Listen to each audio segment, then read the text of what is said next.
Attention in pit lane. Attention in pit lane. GP bikes, 10 minutes to start qualifying. GP bikes, 10 minutes to start qualifying.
Good morning from Macau, where it is just approaching 8 a.m.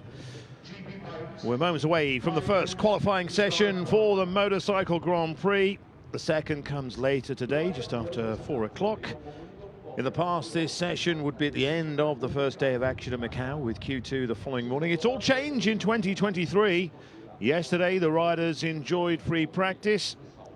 The majority of them all expressing satisfaction as they bedded in brakes, etc., as well as figuring out which way the track goes in case they need remembering. Anyway, double British Superbike champ Josh Brooks, a debutant here this year. I'm sure he now knows there is nothing quite like Macau when it comes to road racing. He's still learning his way around, but we'd expect him to pick up the pace as the event goes on. And he, of course, has no better teammates than 9-time winner, the Basham's-backed Michael Rutter, and Peter Hickman, who's won here 3 times, of course, all running in the MGM FHO Racing colours. The sun is out this morning. It was quite overcast yesterday. However, you may have noticed a moment ago, got a bit of a breeze going on today. It is quite windy. It's something I've never really known here at Macau in the past. However, talking with this man yesterday, Michael Rutter, as the wind was picking up yesterday afternoon as well, and I said, is that an issue here at Macau? He said, no, not at all. So if you're going down into Lisboa, you'd think maybe a strong wind funneling in between the buildings might change braking marks, etc. But I said, no, it's not an issue here at Macau. So Michael Rutter, who was got a brand new bike beneath him. In fact, and there's the man who won last year, Erno Customo, but talking to Rutter, he was really just still finding his way around that motorcycle. A lot of the riders this morning, maybe the likes of Davey Todd, they'll be looking to set their fastest qualifying times in this session. That's generally the plan. Yesterday, free practice, everything's been bedded in. They've been getting used to the bikes and remembering their way around. There's Julian Trummer as well. And this session tends to be the one when they set their fastest times. I think maybe, say good morning to Brian McCormack as well, but I would say that the majority will post their quickest times in this session, and then this afternoon they'll be trying tyre compounds, etc., to find out which works best, making tweaks here, there and everywhere. But Rutter and Brooks, you would say, the way things are going with the way they're setting their bikes up, they will go quicker this afternoon, but we'll see. We shall see. I would expect this man to maybe, we're looking around 27s, 26s for this time, 2 minutes 26 and 2 minutes 27. Hickman, the fastest in yesterday's free practice, but that is all it is, free practice. This morning is when it happens. And then there's that breeze I was telling you about. It is quite windy. And in fact, amazingly, last night it was quite chilly around Macau.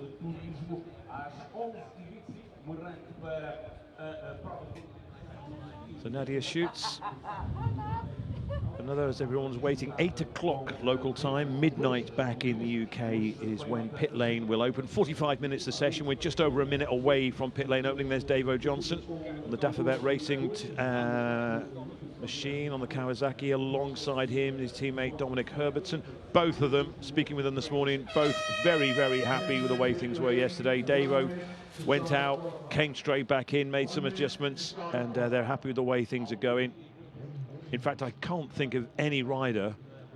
I said before, the majority, I've not met anyone yet who said, yeah, they weren't happy with the way things were yesterday.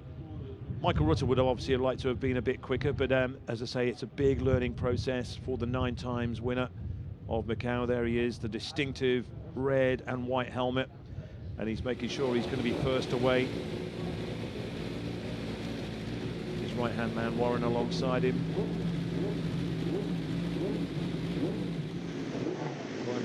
As well, Davo Johnson, one of 2 Australians here. Very international field, of course. Swiss riders, Austrians, Finns. So Davey Todd something as team boss John Burrows just checking something on the front. And as you can see, new tyres for a lot of the riders as well. The majority going for a soft rear. They have what's called a 1 on the front and a 0 on the back. And a mixture as well of Dunlops and Metzlers. So this is down into Mandarin. And this might just work in Davey Todd's favour. We'll see some riders they'd like to get away later. Rutter already first into Lisboa. Really bumpy on the approach on the left-hand side. You'll see a few riders will maybe drift over to the right as they come into Lisboa and then tuck back in. And then sometimes you get some of the machines, some of the riders will tell you, the bikes will brake better as it's leaning. They can't explain why. Maybe it's a psychological thing, maybe, but yeah, some of the bikes, they'll find it that when they just start turning in, the bike will react on the brakes better than standing up. So Phil Crow, one of the stragglers, waiting to go out.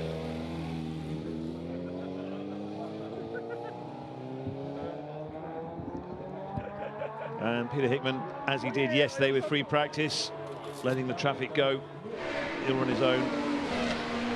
And I would expect him in the 129s yesterday. I would expect certainly Peter to be in the 127s. 123, of course, that lap record of Stuart Easton's, which, of course, Glenn Irwin, etc., have been inside during practice, but it's only during the race that the official time stands. That looks like it was Peter Hickman's right-hand man, just getting him ready to go out.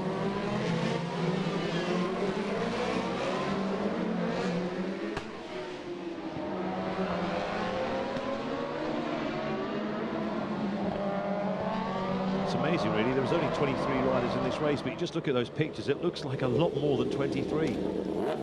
So Peter Hickman on his way.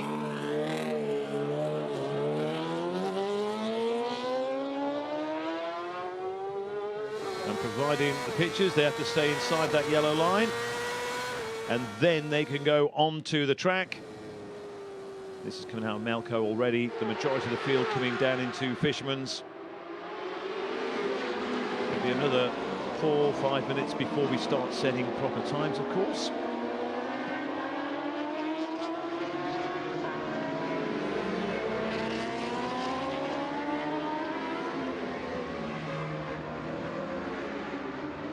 So Hickman indeed is actually the last rider to go out. Phil Crow was the second to last, Davey Todd third last.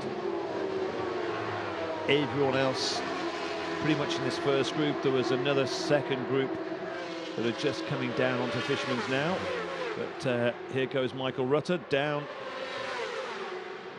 Again, a little bit of a lean. And Michael providing the pictures. So if you weren't with us yesterday, he was explaining how that bike of his is kind of... I don't want to make it sound... It was kind of thrown together. It's bits and pieces from Josh and Peter's superbikes that they used in the British Championship this year, and they've constructed this bike out of it. So that's why they're not up to speed with it just yet. That's why Michael Rutter is not posting times similar to the likes of Hickman and Costomo during free practice. They're still learning and finding things about this machine, where they can improve, where they can make it go faster, where Michael can feel comfortable.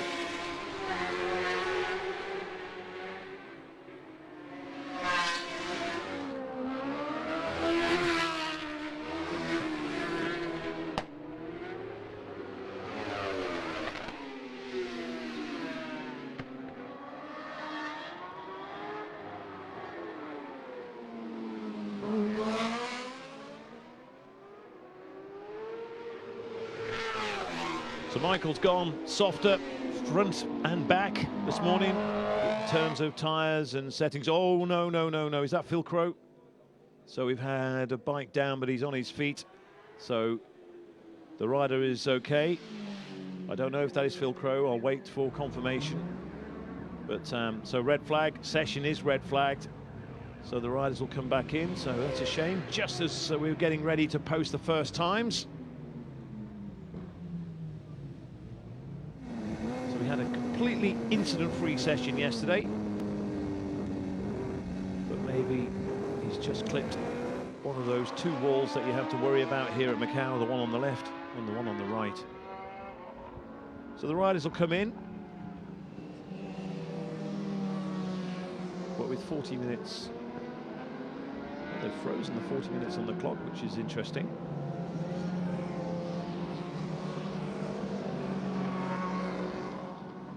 So they must be confident that we've got the time, but as you can say, it won't take too long to have that machine removed.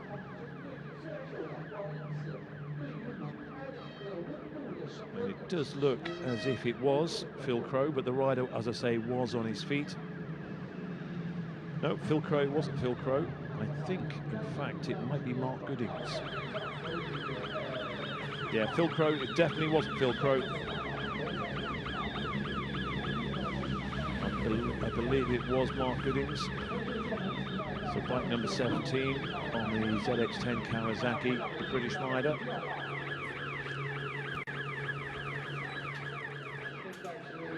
But for the riders, they'll have they'll be able to give feedback, etc. Know exactly where they're going. They'll know exactly what the state of the course is this morning. Of course, yesterday they did what was, in effect, a street sweeping session. This is Peter Hickman providing the onboard picture. Just coming up through Moorish, and then into Donna Maria, then it's the Melco hairpin.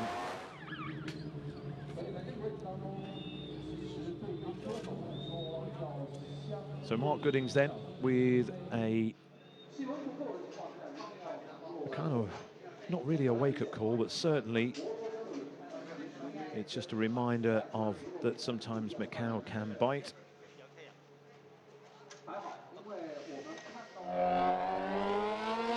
And his machine, I understand, has been removed from the circuit, so it will be, in fact, it might be by the time Peter Hickman comes back round, it might be not that long before we get going again.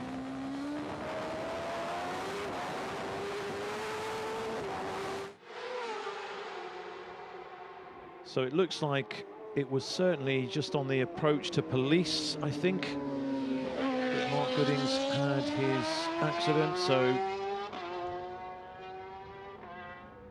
may have been at Moorish. Just Moorish, of course, is a right-hand turn. Police is a right-hand. It might just be that left-hand at turn 14 going into police. But it's all speculation on my half at the moment, so if I have that wrong, my apologies. And there is Phil Crowe. My apologies to Phil for initially thinking it may have been him. Certainly looked like a certain similar colour scheme. Brian McCormack coming back in as well. For a short call to resume this qualifying session. The qualifying session will I'll just see if we can hear anything that the cameras might just pick up.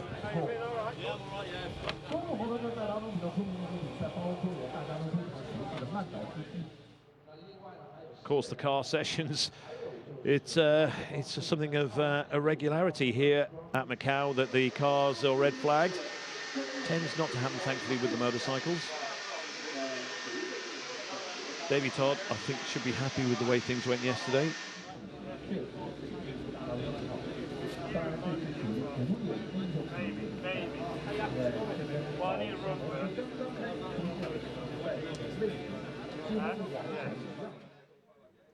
And there we are, Mark Goodings. None too worse for wear for what happened.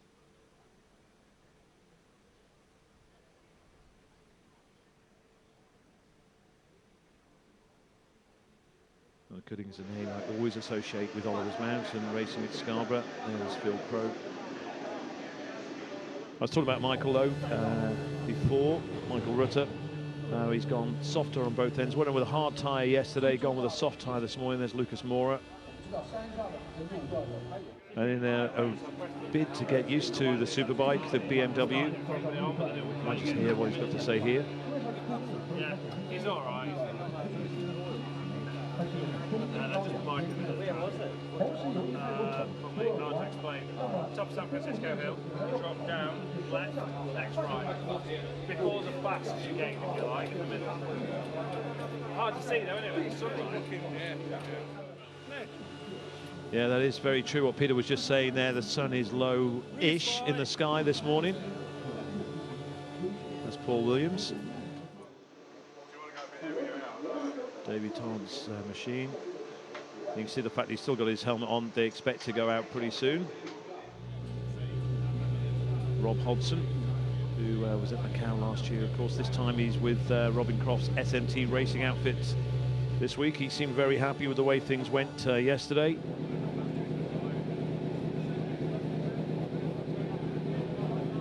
Yeah, he said it wasn't too bad a start yesterday. There, he's gone out on to yesterday's tyres to start with. And with, like many of the riders, looking to finish a race distance. And then maybe they might choose what rear tyre they'll use come the race. And then, of course, they'll, at some point in the session, they'll chuck a new tyre in to get a qualifying time. That generally happens towards the end of this session. But the great thing is they've still got 40 minutes to play with, so quite often you can have the clock will still be ticking and it all can get a little bit panicky, but yeah, that's not the case. So some common sense prevailing. Tyre warmers on. Come race day, it will be out a sighting lap. They'll form up, then they'll get a warm-up lap as well, Michael Evans. But there'll be, it's funny, it changes year on, year in, or yearly here at Macau, but certainly the rule seems to be that there'll be no starters, etc. on the grid, no tyre warmers, so they'll come round, they'll do a sighting lap, form up, they'll have a warm-up lap, and then within 4 minutes, they'll be off again. And also, if, to counter that, if, say, for example, Peter Hickman was on pole position, you can't ride through the pack. So if he left the grid late for the start of the race and arrives at the back of the pack, he would then have to get off and push his machine to the start.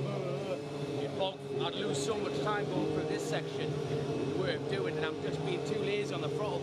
Like initial feeling, it's wanting to turn now. It's like, oh, it's just like, I was like, oh, it's amazing. You know what I mean? Just like, just wanting to keep it. You're not going in too early. No, absolutely. Dominic Herbertson there, his first time on 1000cc. Michael Rutten and his daughter, part of the team this week. But say Dominic Herbertson was saying it's the first time he's been on 1000cc since his crash at the TT, and he is absolutely loving being at Macau.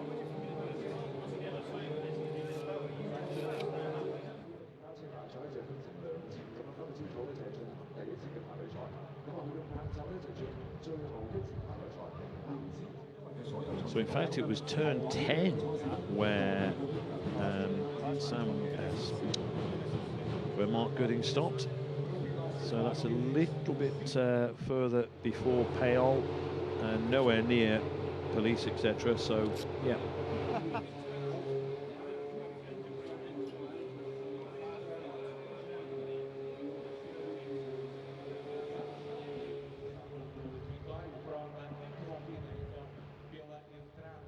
One man we've not seen anything of this morning so far is the man who won here last year at Macau. That's Erno Costamo.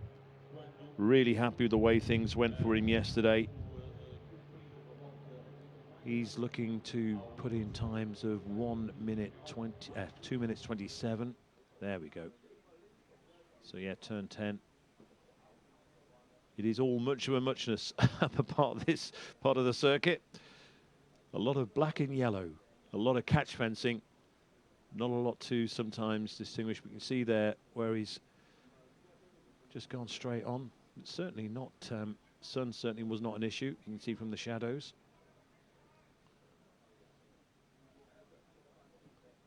But I was talking about Costamo, the Finn, who won the Macau Grand Prix last year.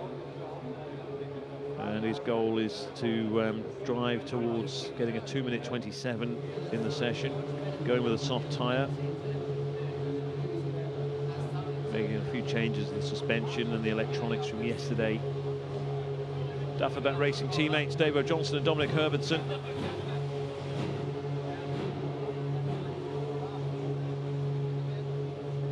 Nadia Schutz, who was here last year as a debutant at Macau. Paul Jordan, who is absolutely loving things at Macau. Yesterday he said he had the perfect session. He is super confident. He says it's the best 1000cc superbike he's ever ridden anywhere. So great to see Paul Jordan. He was looking quite pensive there, as you would be, but in race mode I can see him actually now smiling away. But yeah, and I saw Paul this morning. He was so stoked after yesterday. Really loving things here in Macau, as I mentioned, the majority of the riders. So yeah, I was talking about Nadia Schutz, the first ever female motorcycle racer at Macau. She had a bit of a problem sleeping the night before the session, so she wasn't feeling that good yesterday. She said, I saw her at breakfast this morning, said she was feeling a little bit better. She slept a bit better last night. But she said despite that, she managed to enjoy herself yesterday and managed to get a bit of a flow going with the R1. She says she doesn't really find it that different to the ZX10 that she competed on last year. Her plan, like everyone else, is to go faster, of course. She's got... Qualifying session will resume in 30 seconds. Oh, there we go. So we're about to get going. So, so Nadia says brake pads, changes to the front suspension. Got the same tyres today. She also said that she's going to take some more time how to figure out how to ride the bike on the track. As she said, really, as much as she enjoyed herself yesterday, she didn't really learn too much. And then she will look to improve on her times this afternoon. So she feels as if she's playing catch-up a little bit.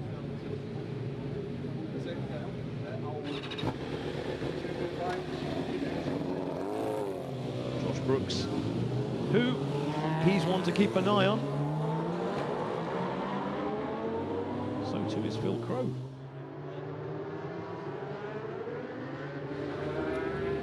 But yeah, so Josh Brooks, first time here's Brian McCormack is about to go back out as well on the Roadhouse Macau FIA Racing BMW. But Josh Brooks, a couple of things happening in pit lane, but nothing much. Here is Olivia Luckberger from Switzerland on the Team Swiss Loopy by Heidegger Motorsport Kawasaki. Oh, a little bit too hot into Lisboa, but then again, maybe just using the space on the road to try and maybe find a later braking point. He certainly will be looking to improve on his times from yesterday, Luckberger. But as I was saying with Josh Brooks, could he be, come race day, on the podium here? I think he probably... I've not spoken to him, so I'm just guessing. Maybe just taking things a little bit easy, but again, they'll be certainly going around through turn 10, making sure that any dust that's down, etc., that the track is in perfect condition. And they do a great job here at Macau. Really look after the circuit, the surface, etc., cleaning it. Attention to detail is superb.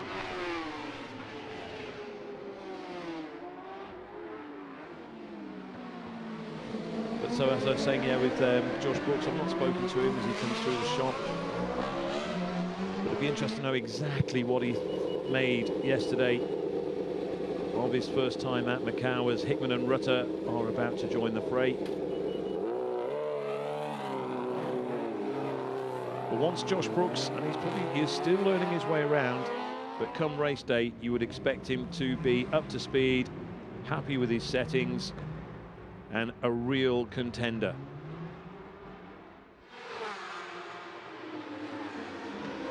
It is, of course, a little bit different to the cars. You tend to have to be on the front row of the cars, maybe row 2, if you're in with a chance of winning at Macau. Bikes are different, but the start really is crucial. Peter Hickman, of course, remember him winning, was it 2015, was it, when he won from row 3? My apologies if I've got that wrong, but as long as you're on the first 3 rows, you are in with a good chance of winning. It's just that obviously you have to get a fantastic start and make sure you're toward the front as you go into Mandarin. In terms of the circuit, just going to watch David Todd coming down into Lisboa as well. You can see they don't hug the wall, you would think, the approach, but just on that left-hand side there, it is really, really bumpy. Then, of course, you've got to come in and commit for the turn. But you'll see a lot of riders will swing out and then swing back in. But really, once we're racing from this point up San Francisco Hill all the way down to the approach to Melco Hairpin, overtaking generally doesn't happen. I mean, I've been coming to Macau since 2002 and really scratching, trying to think of times where I've seen, I remember seeing some epic battles. Steve Plater and Connor Cummins springs to mind. Glenn Irwin, of course, Peter Hickman. But I can't really remember anywhere where you see a rider make a move. It is pretty much follow the leader all the way around through this section. And then once they come down, you can maybe on the brakes into the Melco Hairpin. Then after that, out of Fisherman's and into our bend, and then all the way through, round into Mandarin, etc. There really is nothing like the Macau Grand Prix, is there, folks?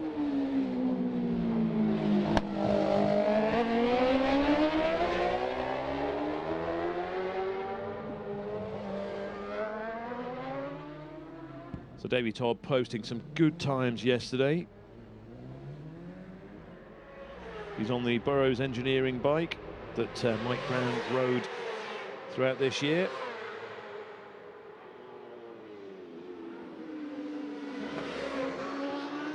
There's David Datzer, the German rider, the only German rider here this year on the MTP Racing by Zero up Pens 13 BMW.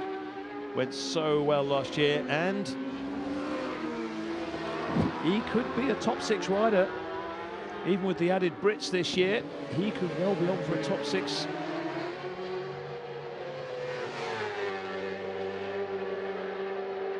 So Davey Todd with a 2:28.2. Datsun with a 2:30.0. Julian Trummer with a 2:33.8. Josh Brooks with a 2:38.4.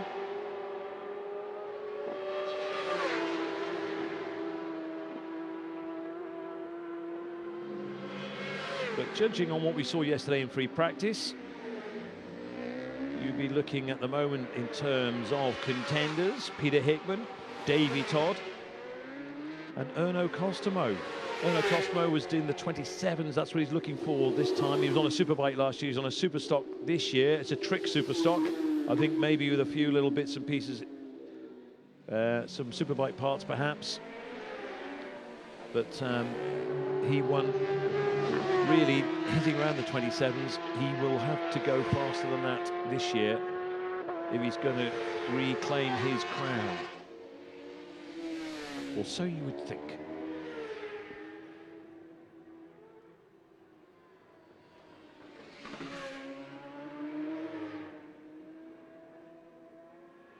Davey Todd out, looking to maybe, he's just had a quick first sector, second sector not so. But early days, of course, and it's towards the end of this session is when we expect to get very, very excited. So Michael Evans on the Suzuki. So Lisboa. Yep, Lisboa.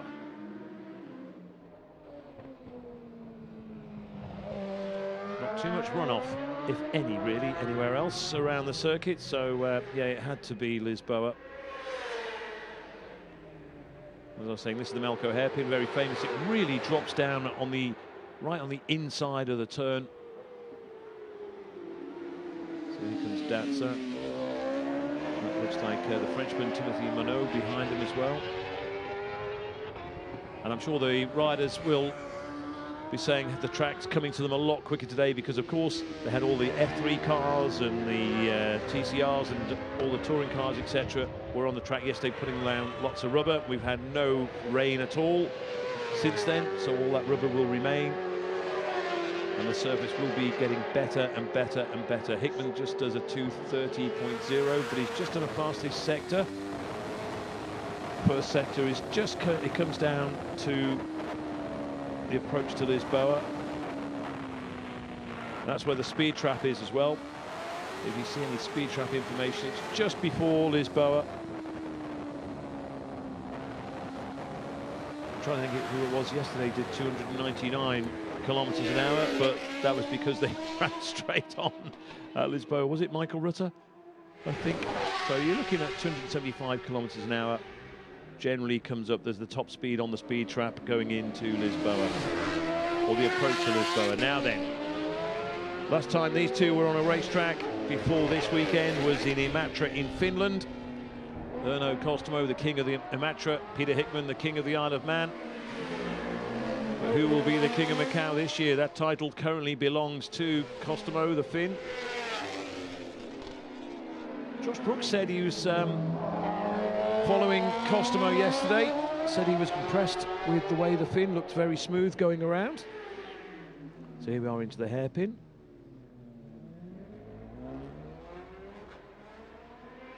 And then, could be maybe a little bit of a psychology may just go on, may just come into play. If Peter Hickman can get close enough and pass Kostomo going down in before they get to Lisboa, and Hickman will be giving the Finn a reminder, as the fact Kostomo looks behind him now, so yeah, Kostomo slowed right up.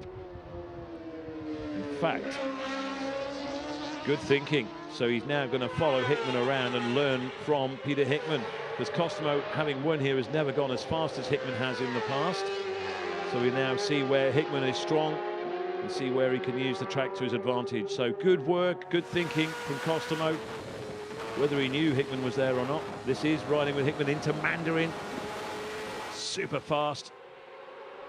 And you just see how Kostomo drifts out of Mandarin there, trying to stay with Peter Hickman, so he certainly is getting a lesson. And the foot comes out. Now, why is Peter Hickman doing that? Is he trying to slow down? Is it for balance? No. The reason Peter Hickman has his leg out going into Lisboa is because the pegs are hot. His feet are getting hot, and he cools his right foot down. It's something that he did at the TT this year for the first time, and he said it improved his racing no end. So yeah, incredible. He was the only one who did it yesterday. Kostomo's followed suit, because I think Kostomo is just, well, if Peter Hickman's doing it, I'm doing it as well, if that's what it takes to go faster around here. Oh, another rider just overshooting at Lisboa. Was that Datsa?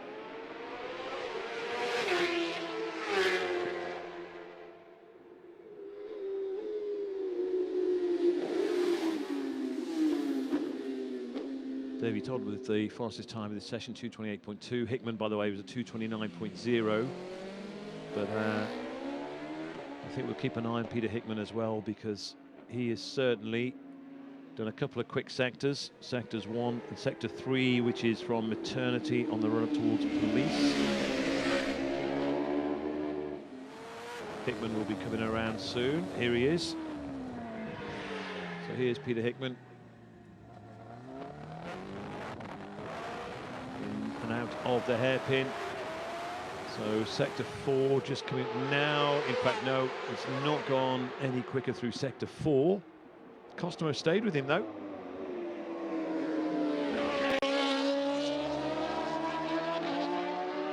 Yeah, so Peter Hickman's coming in. Kostomo looks as if he's carrying on. But again, it's all about learning really throughout this session. Just because Peter Hickman put in quick sectors on 1 and 3, it's all about getting that perfect lap time later on in the session. When we get down to around 10 minutes to go, we'll suddenly see, at the moment we just have 4 riders inside 2 minutes 30. That's Todd, Hickman, Kostomo and Datsa. Kostomo getting a good tow there from Peter Hickman. just on that previous lap. So 2:29.3, but he's certainly looking to find a couple more seconds.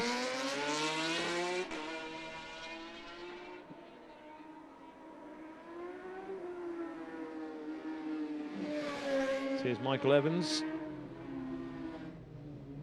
down in 16th fastest so far.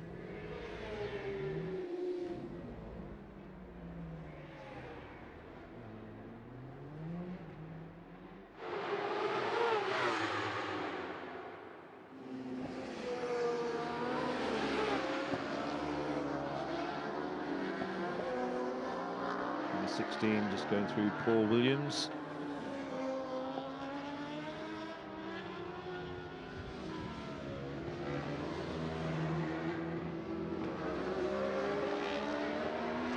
Rob Hodson currently 7th.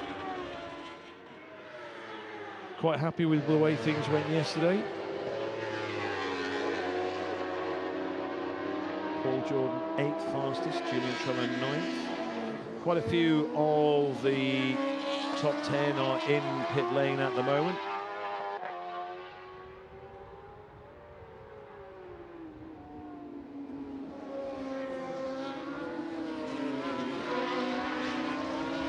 Brian McCormack on the Roadhouse Macau FHO Racing BMW.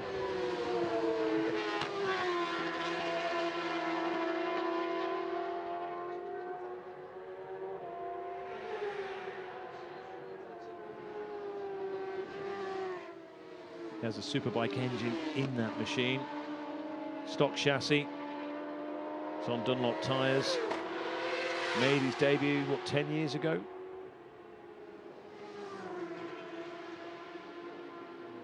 His main sponsor is a chap called Kieran out in Australia. He'll be at home watching now. They're called Fei Ho, who are such... who's actually making... crazy really, but they're making their debut at Macau. It seems like they've been here for years, but as the FHO racing team, of course, they were here as Aspire Ho in the past. But Brian McCormack grateful for the assistance that he's receiving from Fei Ho this week.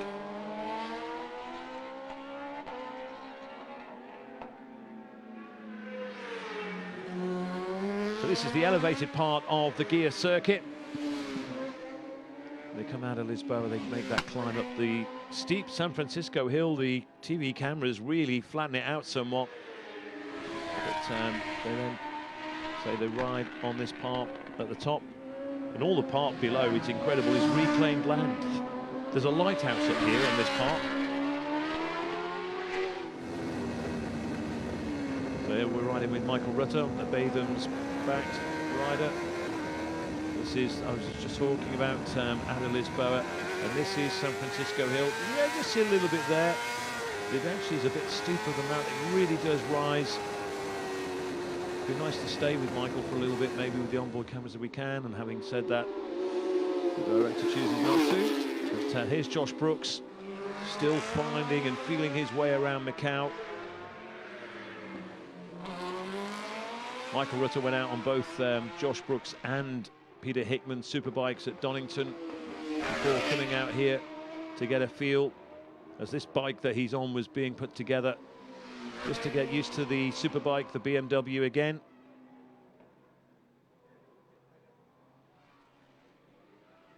I don't know whether maybe Josh Brooks was going to follow Michael for a bit, perhaps, just again to learn his way around. Really good, as is with a lot of the riders.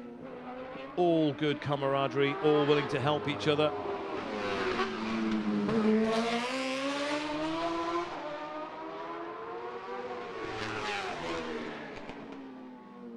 There really is no better sight than Michael Rutter going around Macau.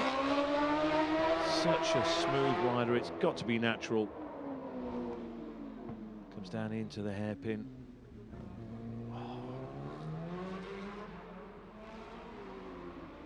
And it's strange, really, Macau. A lot of riders will tell you, you know, slow in, fast out. It's really at Macau, generally fast in, fast out.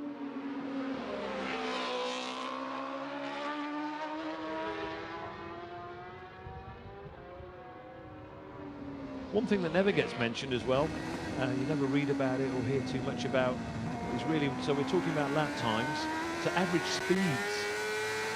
So an average speed, the top average speeds around Macau are in the 90+ mile an hour. You're talking about 95 mile an hour. So things like 100 mile an hour lap are a long way off. So generally they're all in the 90+ mile an hour average lap speeds. So let's see if we pick up Michael coming into Lisboa. He's gone through already. We'll drop back to Josh Brooks.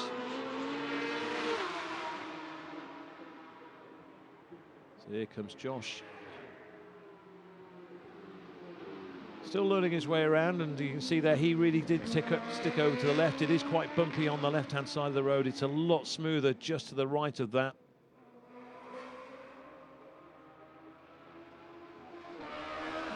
Something's giving him food for thought. So I think we'll expect to see Josh maybe come in at the end of this. So just over 20 minutes of the session remaining. Rutter's now gone inside. He's done a 2:29.7. So we have 5 riders inside 2 minutes 30.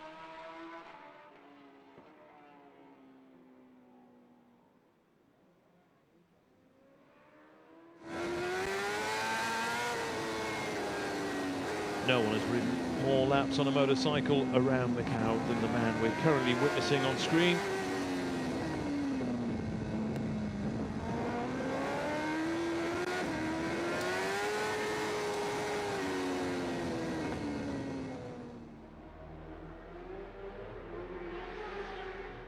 Costomo is on a quicker, later sections on this lap. Here he is coming through now.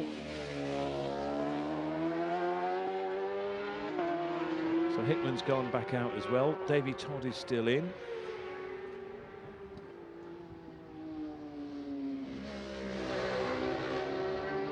So Costomo's fastest so far, a 2:29.3.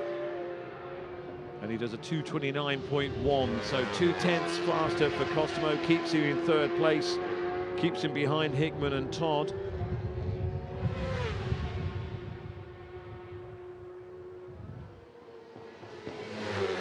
I think given the quality of the competition here this weekend, if Costomo could get on the podium, he would be delighted.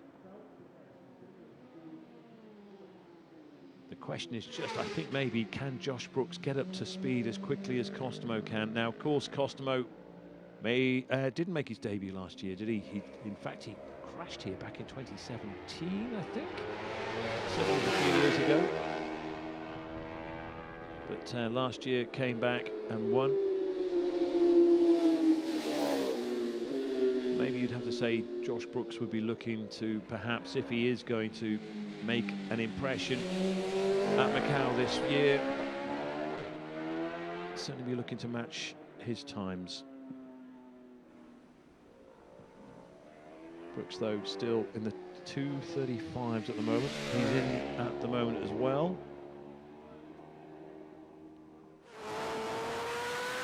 Michael Rutter is still out. And here is Peter Hickman. He said yesterday, with getting the onboard pictures, he said he was racing around and he glanced and he saw himself on one of the big screens. And he said it just took his eye for a moment. He saw his onboard on the screen. So you see that yellow line there. They have to stay inside that yellow line, just as Olivier Luxberger did. They're not allowed to cross over.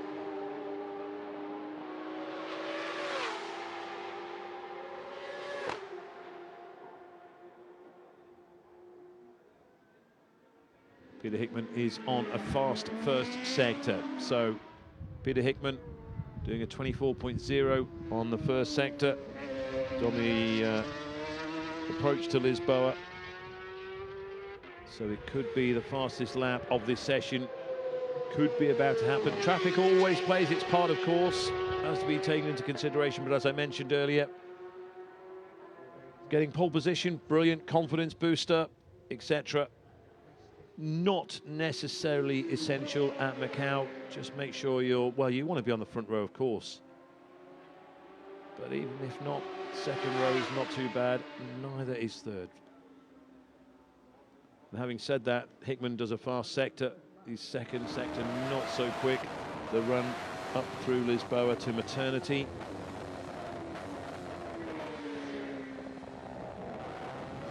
And that could be the reason why he's not able to just get those tenths in that he's looking for right now.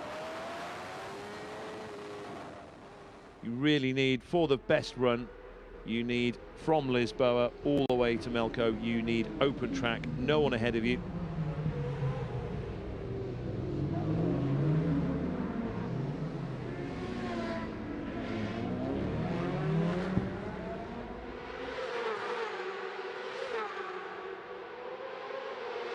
Hickman just bouncing his way through.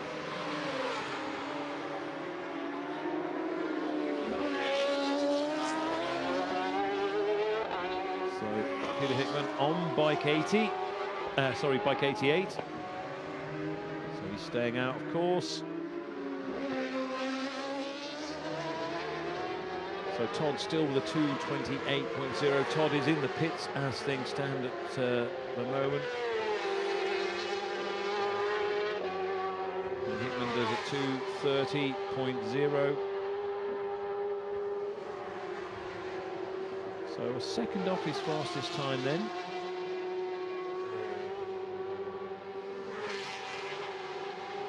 So 15 minutes left. There might be some new tyres being prepared as I speak. And there'll just be waiting for the right gap in the traffic. But then looking to launch themselves out onto the Guia circuit and make their way around. It's around 20 to 9 in the morning here at Macau. There is a second qualifying session later in the day. Oh, a little bit of movement. That is Fisherman's on the exit. But Costomo just snatching it back in. This could be a good one for Costomo. 2:29.1's his best so far, and he goes quicker, 2:28.5.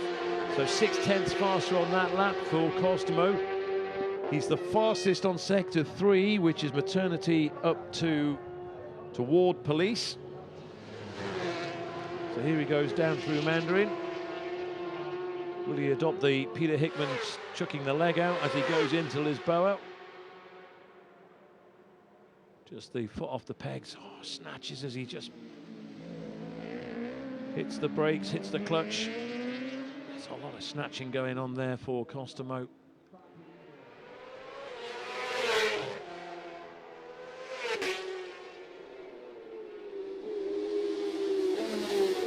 Made his Isle of Man TT debut this year. Just kept everything under the radar.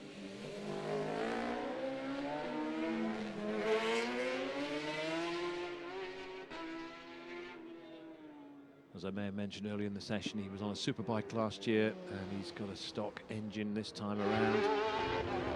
So the superbike wasn't really playing well for him as we look at Rob Hodson. Good to see Rob Hodson on our screens.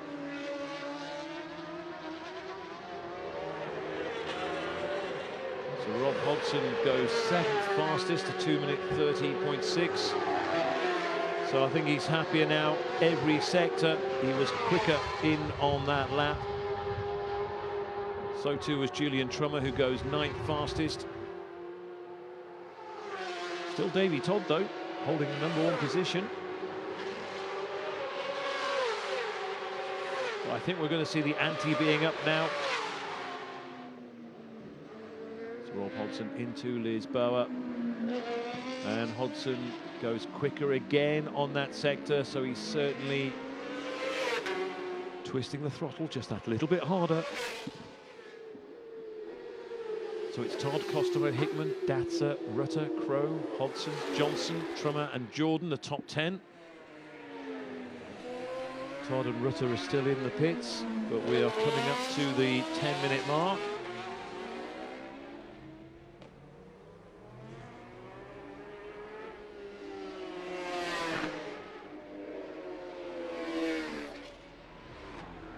Looks like McCormack has come in as well.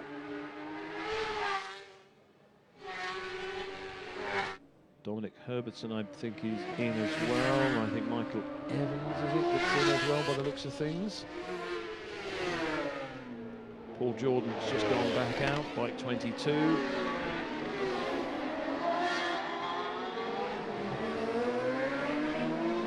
So Rob Hodson on Robin Croft's SMT Racing machine. That's a Honda, of course. I think there's only 2 Hondas, in fact, yeah.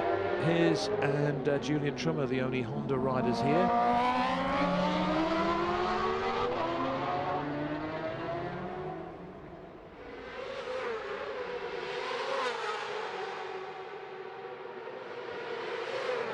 Really bounced their way out. That was Julian Trummer on that other Honda, the WH Racing powered by Dyno bike.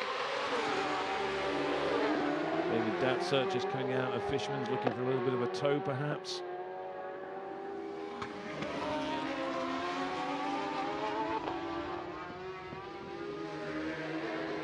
So Trummer and Datzer together. They know each other so well, of course, from the IRRC Championship. Rivals there, and now rivals here in Macau with 11 minutes left on the clock. It's still Todd, but Hickman, a 2:28.6 his last lap, keeps him in 3rd place behind Costomo. He's just done a 24.2 on the first sector.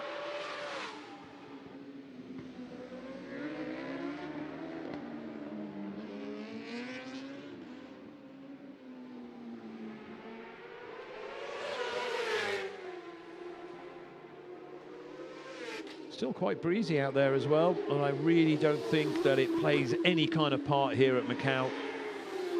You think of places like the Sulby Strait, the Isle of Man, and the run down to Metropole at the Northwest 200, where the wind can get behind them and really kind of disrupt their braking markers, etc.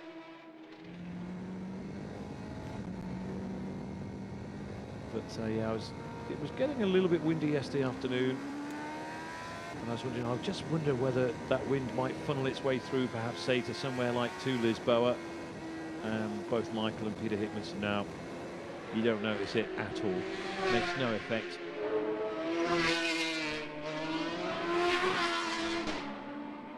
If this sunshine remains, of course, it will be a lot hotter and a lot more humid this afternoon. Quite cool. It's the temperatures in the low 20s this morning here in Macau.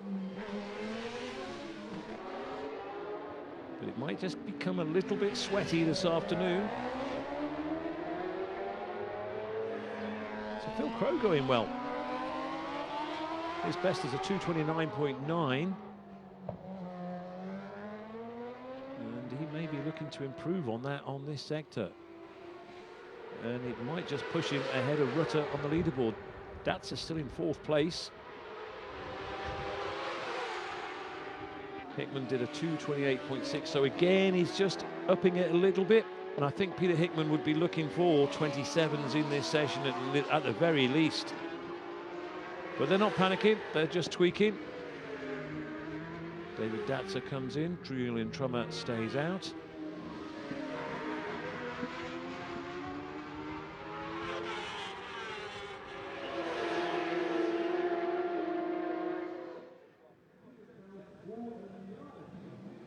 So, Joey Thompson. That's Lisboa, so he's been looking for his braking marker. You just see him there as Peter Hickman goes round. So Hickman into Lisboa has just gone. In fact, Hickman's just gone pole, 2:27.9. Just as I was looking away there, so Hickman with a 2:27.9. So, as I mentioned, just before he did that, he was looking to go in the 27, so a 2:27.9 for Peter Hickman, pushes Todd down to 2nd, Costomo to 3rd. Phil Crowe, by the way, did improve. He is ahead of both Datzer and Rutter now. So Phil Crowe with a 2:29.4, he'll be delighted with that. 4th fastest. Still, of course, 7 minutes of this session remaining. Julian Trummer in 9th place, 2:31.6. He's just improved. They sorted out quite a few things from yesterday. He was hoping they'd be going in the right direction, and a 2:31.6 would suggest they are. He started out this morning on the same tyre as yesterday.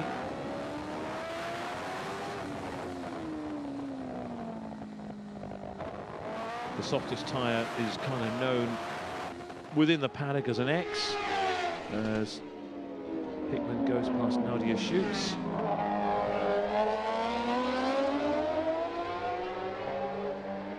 Of course, that's the thing, it depends on the temperatures as well. It is quite cool this morning, so that might play a part in determining what tyres they go out on. Nadia Schutz is another I was talking to, and she says she just loves, we're talking about different bikes, and she says for her it's 1,000 cc's. She's not happy unless she is on a super stock, super bike.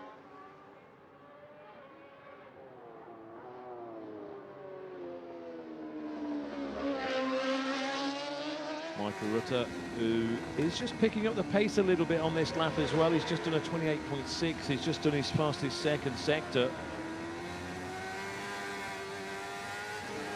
Todd is out as well. He's on track right now. Costomo has come in, as has Datsa. Don't forget a second session later on today to improve on these times.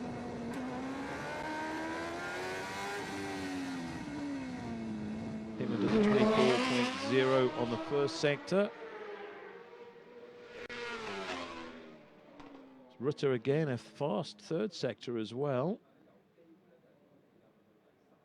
So I think we might just see Rutter going fourth fastest, as long as he keeps continuing to go clear on this. He should go from 6th to 4th, I would estimate. Maybe not quite fast enough for third quickest. But here he comes.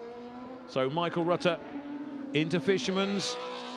And of course, depending on whether he decides to complete the lap, he might want to come back in. Of course, they're still finding their way around that bike. In fact, he's staying out.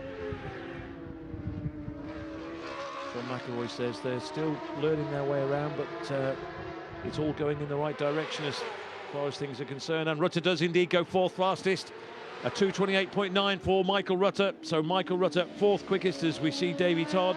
Davy Todd could go past Peter Hickman on this one. This is why the director has switched to Davy Todd. Can he go inside 2:27.9? It is a fast lap for Davy Todd. Here we go. 2:28.0 was his fastest, and Davy Todd chucks in a 2:26.3. 2:26.3 for Davy Todd. There we go. Gauntlet well and truly thrown towards Peter Hickman. Hickman, though, is also on a fast one, so we've left it till 5 minutes of the session to really get things going. So 2:26.3, but Hickman could go inside that on this lap. Hickman is at the moment coming down out of Fisherman's. Here we are, this is on board with Peter Hickman coming into our bend. So will he go inside 2:26.3? I think he will. I think he will. It's a 2:26.1, 2/10 inside. So Hickman now takes over pole from Davy Todd. Are we getting a foretaste of things to come on Saturday? Say no more. So 2:26.1 for Hickman, 2:26.3 for Todd. Todd not quite as quick on this lap as he was on the previous one. Costomo still third with a 2:28.5. Michael Rutter has slowed up on this lap as well. So, wow. Well, certainly the likes of Peter Hickman and Davy Todd have sent a message to the rest of the field. This is what you're going to have to do if you're going to beat us at Macau this year. Hickman won't improve on that on this lap either. So I think it's safe to say all the brakes are bedded in, etc. That was a great lap, so 2:26.1 for Peter Hickman. Three-time winner, of course, at Macau. Last victory came in 2018.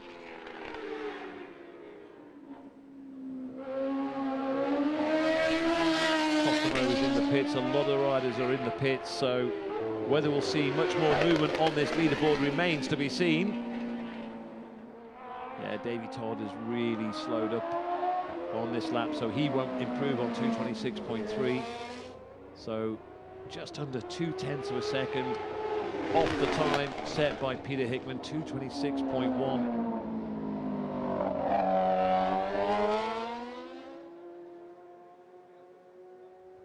So there is Davy Todd with Michael Rutter just behind, so they're going to get another lap in, whether it's going to be another lap at top speed.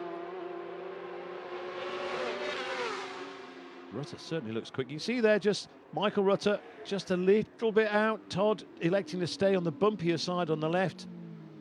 Oh, and Todd just, yep, lets him go through. So that's what that was all about, and Michael says thank you. So back with Peter Hickman. This will not be inside 2:26.1. In fact, it'll be in the 2:30s, I think. So yeah, 2:39, in fact, just inside 2:40. But maybe he didn't have any traffic, so whether it looks like he's stayed out, Peter Hickman. Yes, indeed he has. He's got the likes of Paul Jordan and Brian McCormack up ahead of him, but there's a bit of a gap. Maybe they're too far ahead to disrupt Peter Hickman, so whether he would try to improve on that 2:26.1 remains to be seen. 30+ seconds left before the checkered flag comes out. So David Datzer might just get another lap in if he's quick. Then after that, he will be the last one to cross the line, I think. The German rider, there he goes, David Datzer. There's Lucas Mora just on our screens as things stand, just outside the top 10. Oh, and Hickman's just in the fastest second sector, so it could be. Peter Hickman should be the one to watch again. He's gaining on Jordan and McCormack on the road, but I don't think they will hold him up. He won't unless they really slow down. So the session has come to an end, but the bikes are still on track and the times, the clocks are still ticking. Here is Lucas Mora in 12th place. He's actually putting in a pretty reasonable lap, the Swiss rider. But this is the man we need to watch, Peter Hickman. Oh, he's just slowed up on the third sector. So I think that 2:26.1 will be the time that will be set. As Datzer is putting in a fast final lap, we'll have to wait for David Datzer to complete his lap to see what happens. He's currently 6th behind Phil Crowe, but I think he might, if he can continue this way, the German rider could nudge Crowe out of 5th place and even maybe Michael Rutter out of 4th, and maybe even Kumho. It all depends. Datzer's got reasonably clear track ahead of him.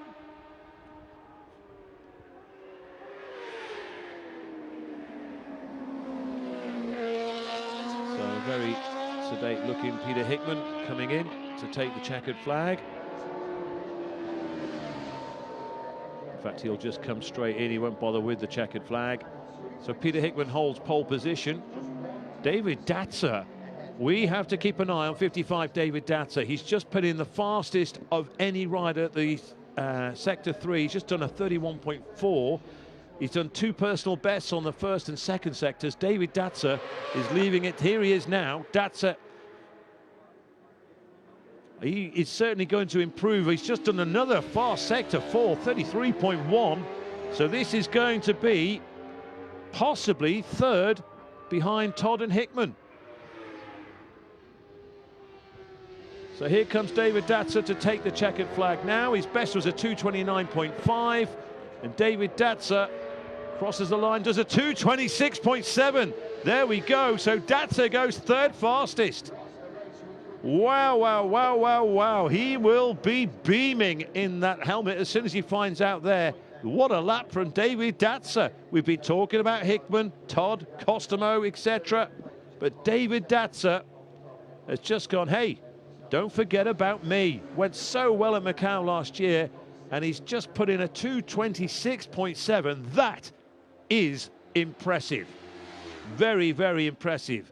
He's gone quicker than Costomo. He's gone quicker than Rutter. Wow, wow, wow, wow, wow. I said keep an eye on him. There'll be no more changes at that time, so the leaderboard as it looks will be the same. That's the times they'll take into the second qualifying session this afternoon. Mora and McCormack both improving on their last laps. Mora 10th, McCormack 9th. Hodson 8th, Jordan 7th, Crow 6th, Rutter 5th. And Datzer, he was getting really, really fast. And I just wondered, surely he can't keep this up all the way through to the last. But boy, did he, 2:26.7. That's almost 2.5 seconds faster than Costomo. So David Datzer, wow. No one was expecting that. Nobody. And just half a second off Peter Hickman. So, and I know the likes of Peter Hickman and Davey Todd will be going massive respect to Datzer for putting that one in. So just running through the top riders now. So Paul Williams down in 12th, so he's 12 seconds out. And of course, Mark Goodings had that little tip off at turn 10 early in the session. So 22 riders completing the first qualifying session at Macau. There was a second one later on this afternoon, of course. It will be hotter. Whether the pace will be upped depends, or remains to be seen. Depends on how happy the riders are with their setup, with the times they've put in. But wow, what a way to end that first session here at Macau. Peter Hickman, 2:26.1. Davey Todd, 2:26.3. David Datzer, 2:26.7.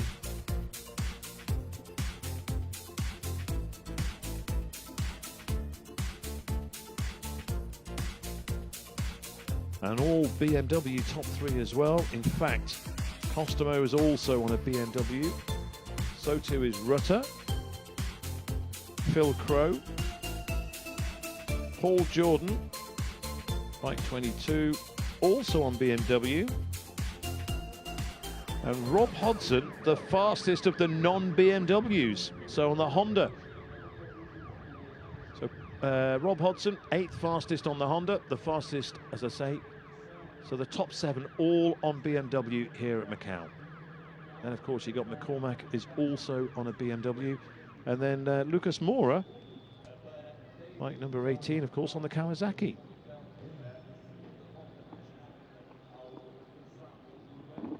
So that's completes the first qualifying session here at Macau. The cars will be taken to the track for the rest of the day, but I will be back in this commentary position here at Macau.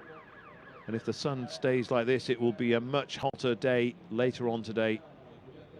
So all those watching back in Western Europe, thank you for your company. I hope you enjoy a good night's sleep.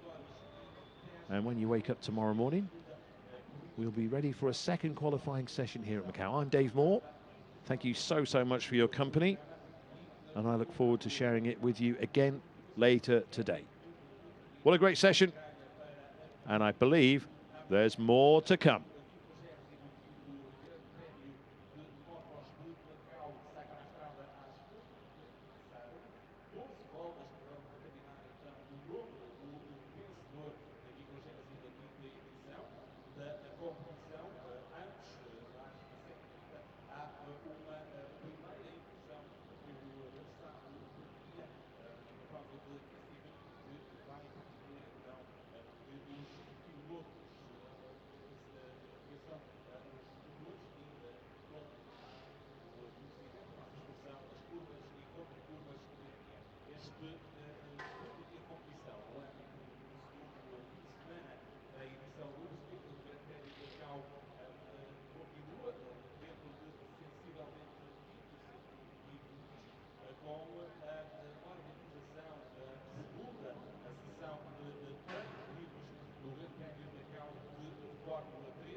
Also mention to Kumho and Nadia Sheets as well, being there the fastest times.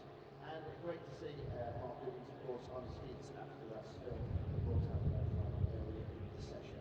So the rest of the weekend is half as good as that. We're in for an absolute treat. It is Peter Hickman on provisional pole position for the 55th edition of the Macau Motorcycle Grand Prix. 第55届的澳门格兰披治摩托车的第一场排位赛结束了，英曼最终是排在第一位，拖得利第二位，达泽排第三，科萨莫列在第四，路达排第五的前5位车手。应该说速度方面跟感觉还有一辆还会进一步的提升，所以稍后的下午所进行的排位赛竞争将会更加激烈。9点30分的时候，我们将会为您送上澳门格兰披治3级方程式自由练习的第2场，同时也要提醒您，在11月19号的时候，在比赛的时候，我们将会有老爷车巡游，而这些车呢，在这段时间11月17号到18号，将会是在澳门渔人码头的丽景海景酒店展出，所以大家有兴趣的话呢，可以去看一看。来自香港的34辆车以及澳门本地的20辆经典老爷车。如果你对1955年的加挂 XK 有兴趣，如果你对70年代的 GTI 高小钢炮有兴趣的话，都可以去到现场来去看看这些老爷车，能进去拍照。也再次的提醒您，9点30分将会为您送上国际汽联3级方程式世界杯自由练习赛的第2场，稍后见。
Attention in pit lane, Formula 3 World Cup cars.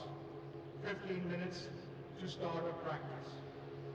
Please do not enter pit lane at this time. Formula 3 World Cup cars, 15 minutes to start a practice. Please do not enter pit lane at this time. Thank you.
Attention in pit lane, FIA Formula 3 World Cup cars, 10 minutes to start a practice.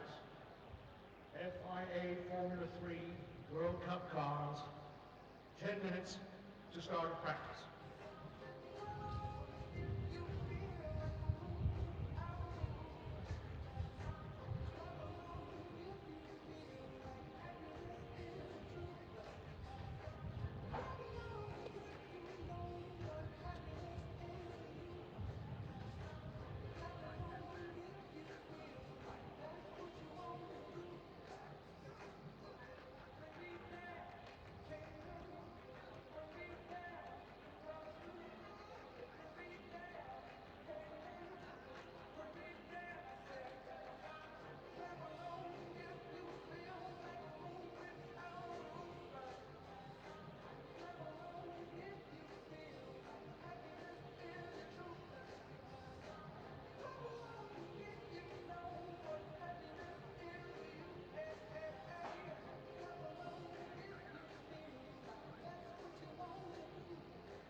Attention in pit lane, FIA Formula 3 World Cup cars.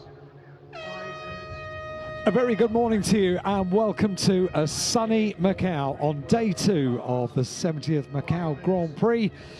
And we're about to enjoy cars, single-seaters onto the circuit that are forming up for the return of Formula 3 for the Macau Grand Prix. 3 years we've had with Formula 4 cars, local Formula 4 cars making up the Macau Grand Prix. But after 2019, the first year of the current iteration of the FIA Formula 3 cars, we now have the return of Formula 3 and they're lining up down in pit lane for free practice. Now, how the timetable works today, we've already had motorcycles out qualifying this morning. We now return to free practice for Formula 3 cars, so their second free practice session of the weekend. They will be qualifying at the end of this afternoon as well. 3:05 this afternoon, they'll have their second section of qualifying.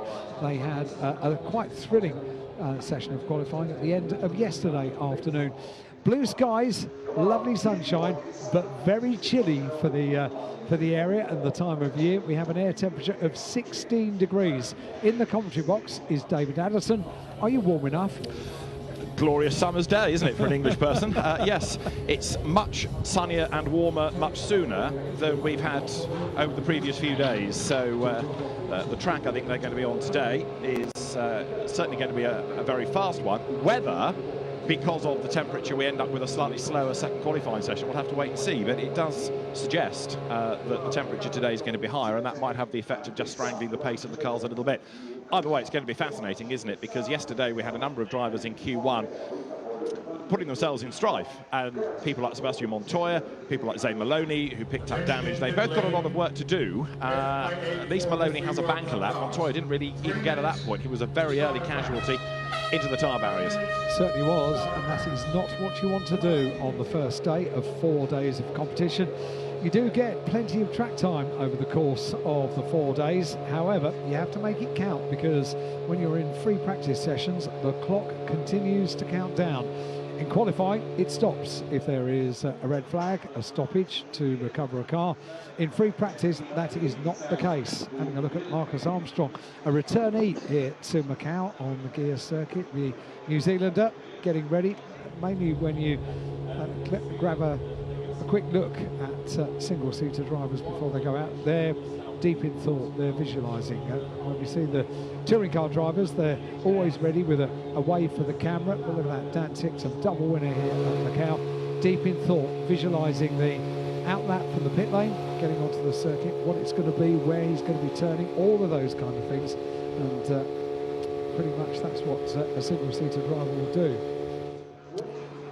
So gloves going on.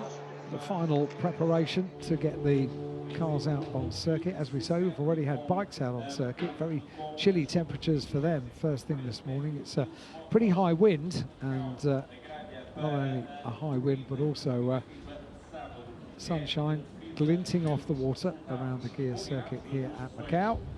And that's the 24 car. That's the car of Zane Maloney that, as David said, didn't have the best of first days. It's a new day today and a repeat of yesterday. They have free practice in the morning, they have qualifying in the afternoon. Sophia Flörsch returning to Macau for the third time, getting ready to go out on circuit. Saw her down in the pit lane about a quarter of an hour ago, just updating social media channels, very much in tune with her social media following around the world, and that's Dan Tipton. So we're about a minute away from getting this practice session underway. I suspect we might have a flurry of people going out first just to do an installation lap and then download data. But increasingly, as you go through the weekend, of course, the pressure ramps up, doesn't it? So you can't afford to be making mistakes now because that throws you completely on the back foot for qualifying. You can't afford to be on the back foot for qualifying because it gives you a bad grid position for the qualifying race. You can't be at the back of the grid for the qualifying race because it stuffs your chances for the Grand Prix. And then there's nowhere to go, because that's it. That's the last bit of the weekend. So from here on in, they've got to keep off the wall, keep out of trouble, and get this right. One little mistake can upset the whole weekend. It can put you all the way back. We've seen it so many times with really, really good drivers that come here really high up in the expectations of a result in the Grand Prix on Sunday. Although we say you get plenty of track time, 2 free practice sessions, 2 qualifying sessions, a qualification race and a Grand Prix as well. Green flag is waved and the cars leave the pit lane all at the same time. But it's that one little mistake early on in the weekend that can throw the whole thing out. Yes, absolutely. And we talked yesterday about the fascinating entry that we've got this year with a number of drivers coming to the event, having either raced here a few years ago, some making their Formula 3 debuts, some making their Macau debuts, some making a Macau return, and other drivers, of course, are, in the case of Alex Dunn, never having raced here, never having raced a Formula 3 car. The end into which they have been thrown is about as deep as it can get. It is pretty hard work when you come here to Macau to learn exactly what it feels like to actually be going up and down with the barriers, with the walls, all the challenges that you've got. They can use a simulator as long as you like, but it can't really replicate the feeling of sitting on the seat in a Formula 3 car, a modern Formula 3 car, and dealing with the Guia circuit. So this is the outline. It's about warming up tyres, getting ready for this free practice session. You're not going to be a hero in free practice. Save that for qualifying at the end of this afternoon, which is not ultimately the very end of this afternoon.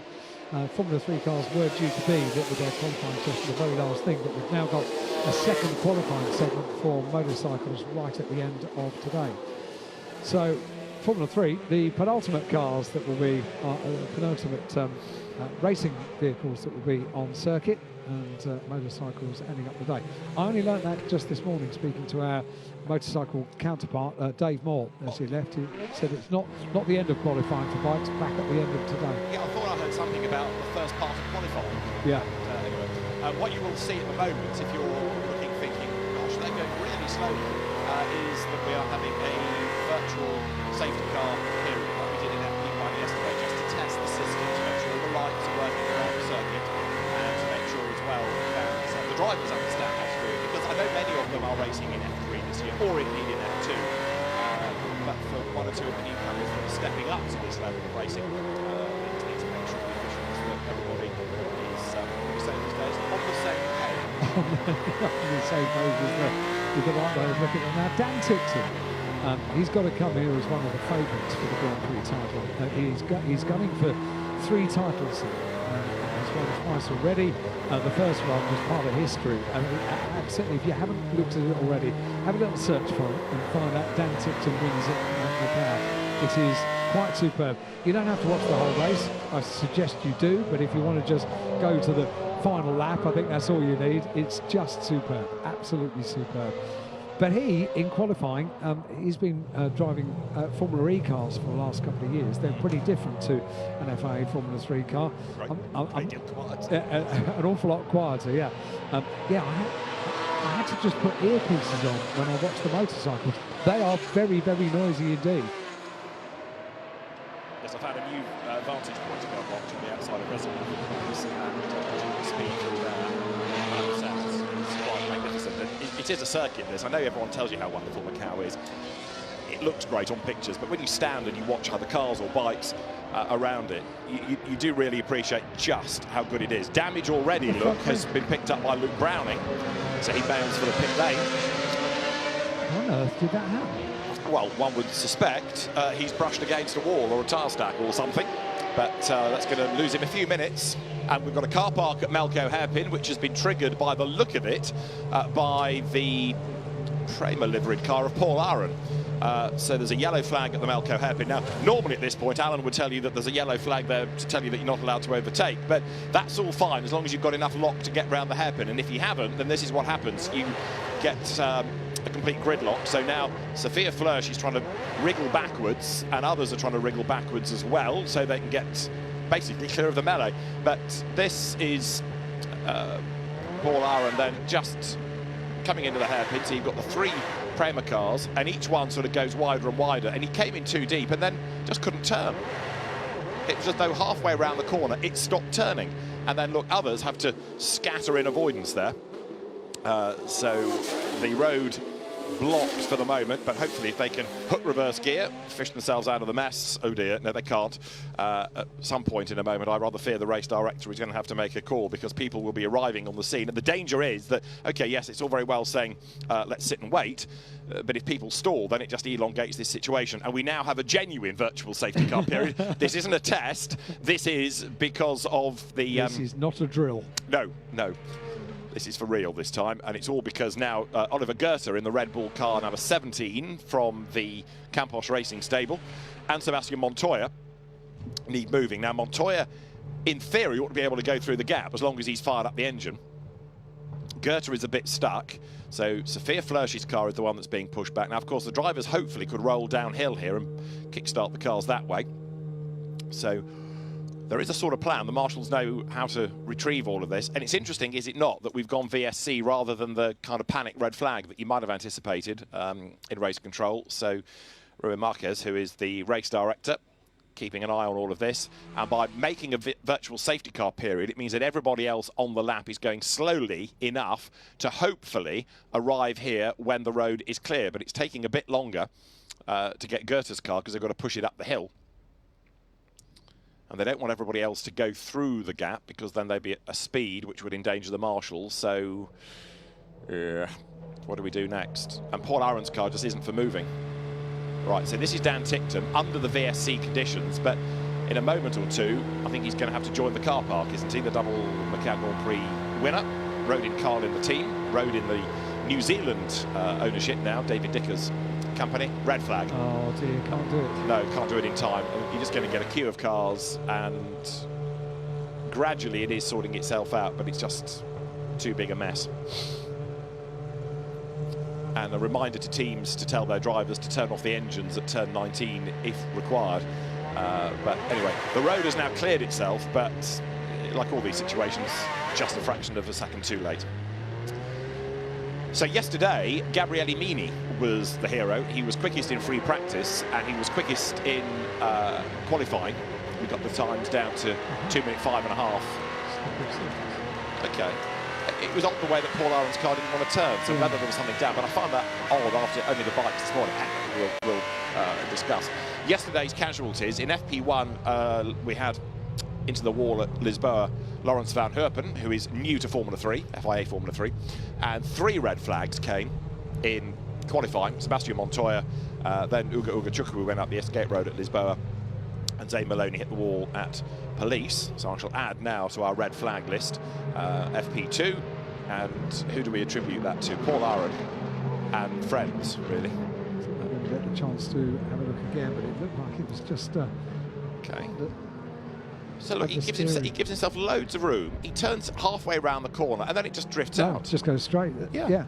But the wheel is turned, isn't it? Yeah, but he locked. Look, there's a Yes. little bit of a tyre mark on the road, as though halfway around the corner, maybe he did catch some liquid and it just pitched him out wide. But at that low speed, I'd be really surprised. It's very odd, that. Yeah, Anyway. I think that's what it is. Marshall's working down there, you can see, and All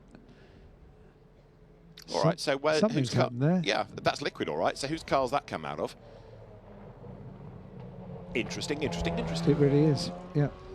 In fairness to Paul Aaron, I have now written liquid on road, so it doesn't necessarily just point the finger at him. Zane Maloney was the first into the pit lane, effectively. So he was the driver that's credited with the time, but nobody's done a lap yet, so it's all rather irrelevant. Now the field comes back in, and with this being free practice, of course, the clock carries on ticking. So all of this is time wasted. You can see why they are generously given the time they are, because you almost can guarantee you're not going to get all of it. Fantastic that they have Formula 3 cars back on the Guia circuit at Macau. First time, as Alan was saying, since 2019. And these Formula 3 specification cars with 3.4-litre macXony engines, so much more powerful, so much faster than the old 2-litre Delaras that we had up to FIA Formula 3, becoming part of the Formula 1 support package and kind of mirroring what was GP2, now Formula 2. So the drivers having much more power. Yesterday's onboard footage going from the start line all the way down to Lisboa in one of these cars, just extraordinary. Really, really impressive, and we'll have more of that, no doubt, when the session goes live out. What is also impressive is that this weekend we have not just one driver who has won this event before, we also have Richard Bashur, who we were just looking at down in the pit lane, who won the last time we were here with Formula 3 cars. It's good to have previous winners here. Absolutely. We were talking yesterday about the prestige of this event, and to win the Macau Grand Prix, how great a draw it is when you've gone on to do other things, great things, driving for manufacturers, and then still coming back and wanting to add to your tally of, or indeed tick off the first win at Macau Grand Prix. Alexander Sims was run, I think he came back here 5 times. Yeah. Got on the podium, never won the race. Antonio Felix da Costa was always the one, wasn't he, that sort of came back from a manufacturer programme and got BMW's blessing, and they said, yeah, go for it, see what you can do this year there. And he always excelled around here, which was always a popular result as well, given the Portuguese influence, and Antonio Felix da Costa falling into that category. But can I offer you the other side of the coin? Go on. And you've raised it quite rightly, that you've got a minute to go, by the way, to the restart. You've got Richard Bashur winner before. You've got Dan Ticktum double winner. If Dan Ticktum doesn't win this year, Yeah. where does that put his stock relative to whoever does win? You know, do people say, yeah, well, he's won it twice, he's clearly a star, or do they go, oh, well, you know, he got blown away last year, assuming he does get blown away? You know what I mean? Yeah, I know precisely what you mean, and it is a risk, and that maybe substantiates even more what a draw it is, because yeah, but you're prepared to put that on the line. well aware of that, Yeah. and he'll say, okay, well, I know all the risks, and I know there are a whole bunch of really top drivers that have been driving these cars all year, but it's I want Macau. to do it, yes. I want to win it 3 times. Now we are 15 seconds away from getting the session back underway, and so the stoppage has at least allowed Luke Browning's team over at High Tech Pulse 8, Ollie Oates' squad, to put a new front wing on that car.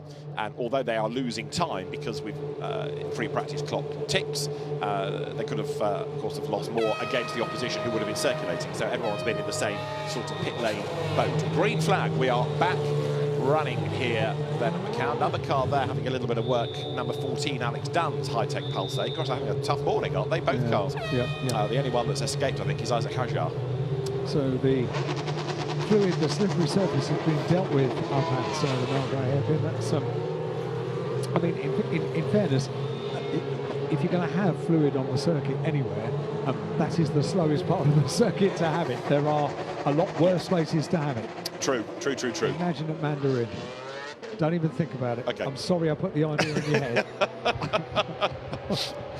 So, and out that, drivers now trying to get some warmth back into the Pirelli tyres. Pirelli engineers were explaining yesterday that in terms of the stresses that's put through the tyre here, it's a bit like Monza. You know, you've got this really high-speed section here from when it really starts coming down Black Sands through Fisherman's Bend, over the line, Reservoir, Mandarin, all the way down here to Lisboa. In terms of being an abrasive circuit, no, it's not. Yeah. What you need here are the right pressures to withstand high-speed sections and the slower speed sections, but also what they were saying is, what you really need here is a tyre that gets up to temperature quickly, because you know you're going to have interruptions, whether it's safety cars, possibly in the races, whether it's red flags in sessions like this. And what you want is a tyre that's going to turn back on really quickly. You're not going to waste more time coaxing it back up to an operating temperature. Yeah, a really good point. And today is the coolest day we've had. We raced 2 days last weekend, Saturday and Sunday. We were here yesterday, and although not as warm as it normally is this time of year, today is much cooler than it has been. 16 degrees in this first thing. So that's that makes us feel at home, doesn't it? Well, it does rather, quite, yes. And it's really busy because, you know, you're heading towards the weekend. Lots of the schools have come in this morning. Oh, did you see them? Well, there are hundreds of them. Filing in. Why did I get a school trip to the Macau Grand Prix? Yeah. And they've got an area of the grandstand. Yes. They all sit colour coordinated, different schools. Right. It's just brilliant. I mean, Macau totally embraces it. You think, you look at the circuit, it's 6 kilometres long. But actually, in fairness, Macau is a far bigger region than you think. Yes. And this just is one little corner of it. There's a huge amount of Macau that you could go and stand in, and you wouldn't really know the event was on. So you also know that they have been doing a project, a school project, about this event up until now. So they've got all the information, they've done all that, and now they're seeing it in real life. It's just so cool. Having said it's busy, it will get busier when about 500 people that are all queued outside of the Hello Kitty merchandising area it's a busy pour through the gates. There are more out there, I'll tell you, than there are in the paddock. Elbows out to get through Hello Kitty's queue in the paddock. It's free as a bird. Right, onto an out lap they go. And Luke Browning, with his new wing on the car, was out early and has been setting benchmark sectors. That's his teammate, Isaac Hadjar, who goes through aboard number 12. As you can see, he's part of the Red Bull development program, the French Algerian, and Isaac Hadjar then, who's been racing in Formula 2 this year, stepping back to Formula 3 because he wants to race here, because otherwise he would have missed out on that opportunity, because in 2019 he was only in Formula 4, so he didn't get the chance to race here. And again, that shows you the draw, that people are stepping down a category so they can come and race on the Guia circuit. So we've got a 40-minute free practice session. We have half an hour for qualifying.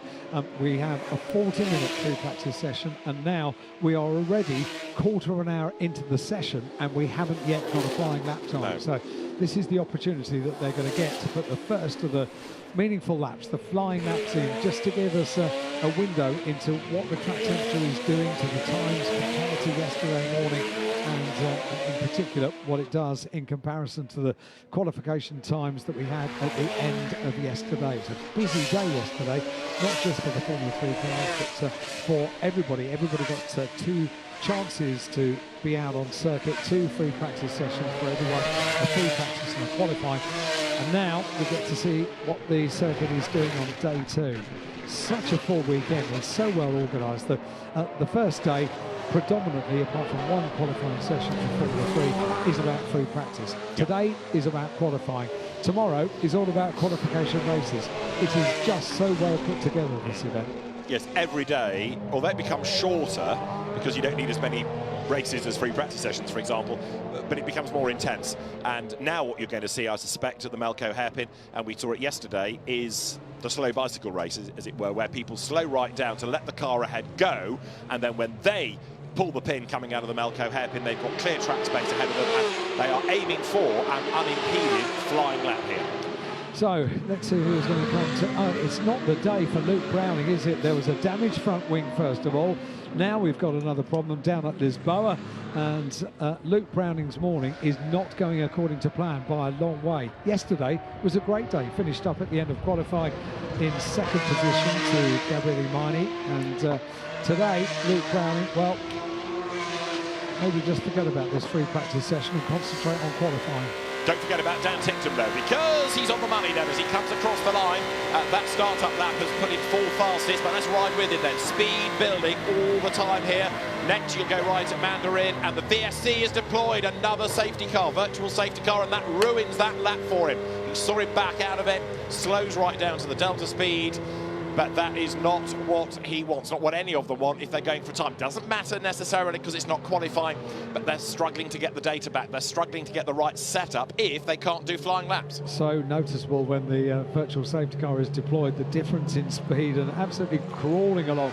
Yeah, Browning hasn't moved, has he? So Luke Browning's car exactly where it was. This is reminiscent, though, of Ugo Ugochukwu yesterday. He was up the escape road and he struggled and struggled to get the car fired up. And nobody came to help Ugo yesterday, did they? No one came to push. Maybe he didn't want the help. Maybe he wanted to work his way through the car. Yeah. But interesting that the cars just do not seem to want to fire easily. Anyway, Luke Browning says, give me a push, please. Notice the Williams Racing sticker on the side of the car because he's part of the Williams F1 Junior programme. Looking for all the world like a Mini Williams. Well, indeed so, yes. And Luke Browning comes from Kingsley, which is not that far from Alton Park, about 10 miles or so away from Alton Park. So it's a good Cheshire lad, and he's got it fired up now, sets off. So he'll bring it back, and then the session can continue. But again, I'm all in favour of things like the virtual safety car, or in other categories you would call them full course yellows, because it keeps the session going. We didn't have to have another red flag. The VSC is ending. You've just seen the green light, so now everybody can pick up the pace, and we're back running. The lap that those drivers were on, you can put in the bin, but at least the session is still live. Good timing on board with the car, the driver that took top slot in Q1 yesterday, just about to start the lap, and here we go then. Gabriel Mini is about to go on to a quick lap. This is going to be a question of hold on tight, because we're riding on board with the British car from yesterday around the Guia circuit here at Macau in a modern Formula 3 car. This is going to be quite a ride. We're heading down towards Lisboa. The speed is building. What are we up to? 278 kilometres an hour. Can we nudge 280? Just about. Then he has to stand on the brakes. And we said this yesterday. Look at it again. You get to Lisboa. There's a little gap in the barrier, but you can't see the corner. All you can see is the wall flashing past left and right. You've got to try and aim for the corner. Now into the sunlight. Climb up San Francisco Hill. Just north of 200 kilometres an hour. Fifth gear then. And head up towards the Solitude S's and the faraway hill part of the circuit. He's up towards the Armco on one side. Look, concrete on the right, stone wall on the left. How unforgiving a section of racetrack is this? Down through Teddy It, this is the very tight section. Up and down they go as they climb up towards ultimately the highest point of the circuit at Donna Maria, and then take the little run down towards the Melco hairpin. Here we go. Hold on tight, we've got the number 20 car, Tommy Smith, which has gone off at Lisboa as well. He's down the escape road and doing an Ugo, trying to get the car going again. Indeed so, and I don't think he's the only one, because I think Murray Boyer is off as well, and we've got VSC again. Well, Meany has slowed right down, looking for a yellow, yet VSC deployed. So yet another virtual safety car. And, well, it was quite a ride for half of the lap. We only got to half of the lap. We didn't even get to the right-hander at Police. But riding on board with these Formula 3 cars is such a joy. Oh, absolutely. Can I tell you another joy? Go on. Equivalent in a GT car. Oh. Tune in later. Thank you. Yes. And it's also the sound. I mean, the old 2-litre Formula 3 cars, which were here for so many years, and we love, and we absolutely still love, because you see them in other categories, but they didn't have the same engine note. These, it's a proper growl. And around here, with the fact that the noise is trapped in between the buildings, it's a treat for the senses. Yeah, you can see why it is the staircase to Formula 1, can't you? The cars are mini Formula 1 cars. They're on the way, on the ladder.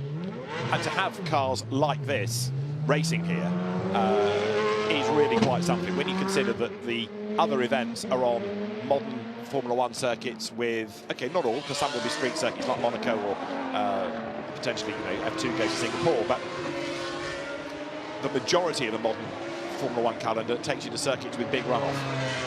Here, forget it. And such a joy not to have to worry about track limit warnings. Two virtual safety cars. We're going to go on board with Gabriel Mini, who is the fastest time from qualifying yesterday and from free practice yesterday. Worth pointing out at this point that we have 17.5 minutes of the session remaining, and we've yet to really get into the groove and get a meaningful time.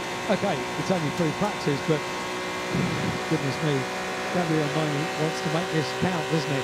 Riding on board once again with the quickest car from yesterday. I'll say it again.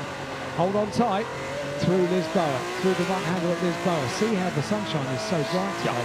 It might not be necessarily ambiently the temperature that warm. It's windy, it's cold, but the sunshine and the clear blue sky, that does a bit of visibility around the circuit as well. I mean, his car looking a bit more of a handful as it goes up the hill, but equally you can see the effort that's put into it.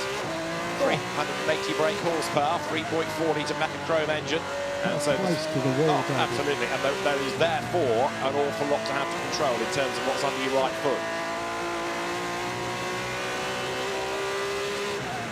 Grabs a gear and then drops down a gear. I just realised I held my breath.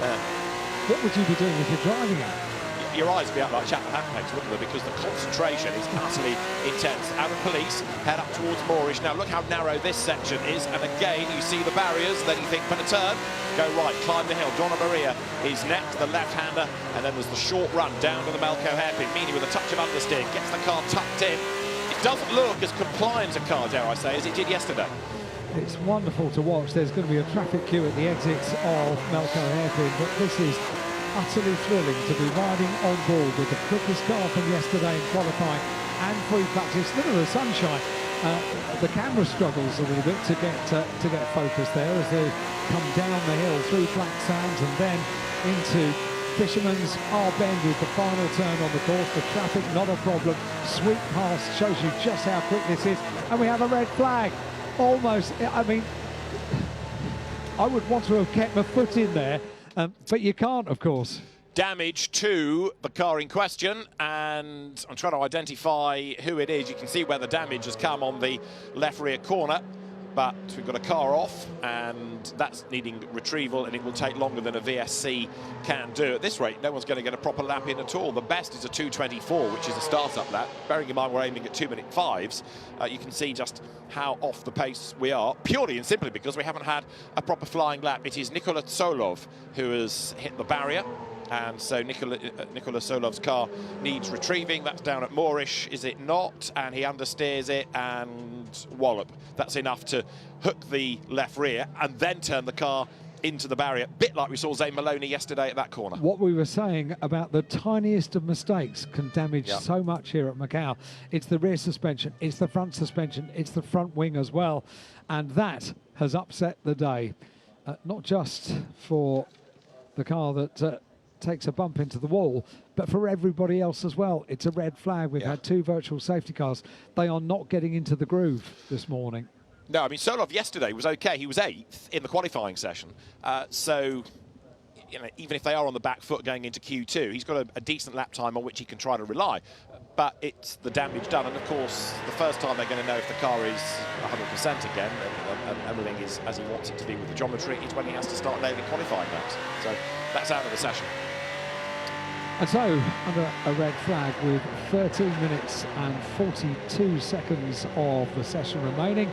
And this is difficult because it being free practice, we are still continuing to count down as far as the clock is concerned. We're riding on board with Sophia Flörsch coming up towards the Melco hairpin. It's a wide line on the entry to Melco to get a really smooth run through Melco, and it's not just a question of getting the car around any which way. You can take a line which is quick, speedy on exit, and that sets you up for the end of the lap, and also, more importantly maybe, the start of the next lap. I wonder whether or not the race director may have a word with the drivers after this, because this is perhaps getting towards the point of too many interruptions now.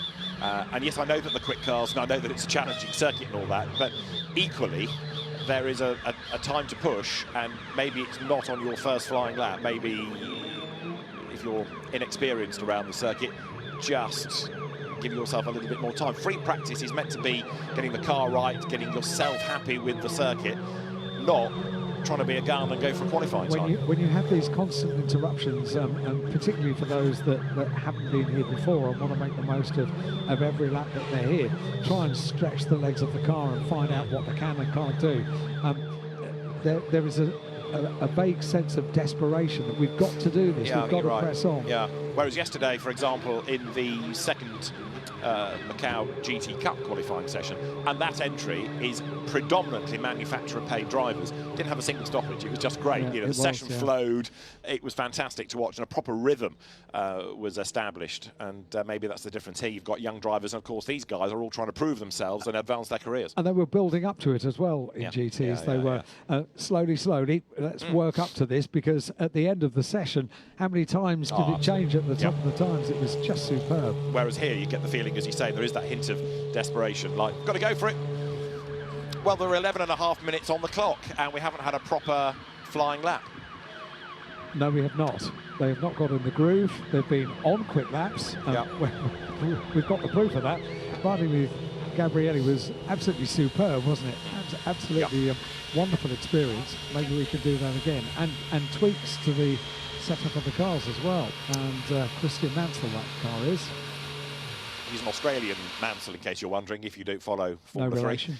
No, indeed. Quick driver is Christian. Came out of UK racing, in fact, because he drove in the British Formula 4 Championship and then in GB3. And this year has been racing in FIA Formula 3. Got a second and a third. That's Gabriele Mini, who we've been getting excited about all weekend for justifiable reasons. And it's interesting, I mean, he was a double winner in FIA Formula 3 this year, but he was only 7th in the championship. So he was good, but he wasn't necessarily the standout driver. But he's been really impressive here thus far. You need unique qualities to go well around the Guia circuit. One of them is huge bravery. Oh, bravery. I was wondering where you were going with that word, then. I know. I can see your face. That's a man that was in the barriers yesterday, Laurens van Herpen, the Dutch driver for ART Grand Prix. New to these cars. He's been racing in Formula Regionale this year. He was 10th with a couple of podium finishes. Won his first ever car race when he drove in the French Ultimate Cup Series. There's a sort of Formula Libre type class in that, and so he drove a Formula Regionale chassis to get used to it and won his first ever car race, and then has been a regular in that series of Formula Regionale racing for the last couple of years. There is Dan Ticktum for Rodin Carlin. There's no point telling you where he is at the times because nobody has a proper time, but we know that he's trying hard. And it's interesting, whenever we look at Dan Ticktum, and all you see is the eyes, really, within the helmet, he looks like he's happy. He has a happy look about him this weekend. I think that comes from being successful around this circuit and coming back. Seen a number of drivers that, when they come back, Danny Juncadella, when I first came here, he was just happy all weekend. He'd already had success here at Macau. Coming back to Macau, he was just happy to be here, happy to be on the circuit, just wanted to get on and make the most of the experience. Fascinating career that Dan Ticktum's had, really, because it's had its... Clearly, he's hugely talented, but then he had his red mist moment at Silverstone, and he was on a 2-year ban, 1 year suspended, so he dropped out of racing for a year, came back at the end of that season and was instantly on the pace. Red Bull stayed with him, took him to Japan, then he fell off the Red Bull programme, but he's always been able to find drives. He's a bit of a divisive character. Some people like that cavalier attitude, some people don't like the cavalier attitude, and yet put him inside a racing car and he is just so rapid that it almost makes up for anything else outside of the car. Well, I shall know my colours to a mast at this point, and say that I'm a Ticktum fan. Okay. So when he was doing, and it all comes from one little interview that I did with him early on in the career. He was doing British F4, and he had a pink car. Do you remember the pink car? It was a pale pink car. There was pale pink on it. And about halfway through the season, we were at Snetterton, and I caught up with him in Parc Fermé. He'd just put it on pole, I think, and I went up to do the interview. He'd taken the top of his overalls down, so he had his fireproof vest on, and it was pale pink. And I went up to him, and the first question I said was, "Fair play, mate. I mean, this is taking corporate identity to another level." He said, "No, Mum just put it in with a coloured wash." so I thought, he's got a sense of humour. It made me giggle, and yeah, we've got on really well ever since. Good on him. Good on him. Yeah, I remember talking to him after he'd won the Young Driver of the Year award, the PRDC McLaren Autosport Young Driver, and yeah, he came across as a really, really nice bloke. Yeah, he does. And yet other people don't like some of the character traits. But as I say, as a racing driver, incredibly fast. And he's got, cannot knock him. Yeah, and he's got to start as one of the favourites. Now, Gabriele Mini is out of the car. I think he thinks there's no point going back out. There are 7 minutes on the clock. He might be right. And quite frankly, the teams have achieved nothing this morning, other than damage, actually. Yeah, what can you do? You can only put yourself back over the course of free practice. You can't be a hero. No. So we're waiting for a resumption time. That's the MP Motorsport area where Dennis Hauger is out of the car. The session is going to resume, we are told, but very few drivers seem to care. 04, so about 40 seconds now until we get the session underway, and with 6 minutes and 34 remaining on the clock, we are about to see the final opportunity for Formula 3 cars to be not competitive. From the end of this session onwards, it's all about competition. It's qualification at the end of today, qualification race tomorrow, and then the Grand Prix on Sunday. So this is the last chance we see for them to without actually going towards a grid or a result on a podium, this is the last chance we'll get to see them out on circuit. I think most of them are going out, but Gabriele Mini not electing to do so. Green flag. Dennis Hauger is the other driver that we've seen out of the car, but the Trident team, for example, allow 1, 2 and 3, Vasseur, Stanek and Ugachukwu to go. Over at Prema, Dino Boganovic and Paul Aaron are on their way down the pit lane, although Paul Aaron rather slowly, suggesting that either he stalled it or he's trying to let the traffic go. He's picked up pace now, so we've got the cars clearing the pit lane. Very shortly then it's going to be a busy circuit once more. Not as busy as it could be. Isaac Hadjar goes out, pursued there by Alex Dunn. Alex came good towards the end yesterday. He was briefly fastest in Q1, but he got 5th at the end. But for somebody that's never been here and never raced an FIA F3 car, I think that was incredibly impressive. So they make their way around Lisboa. What are they going to achieve during this final 5 minutes of free practice?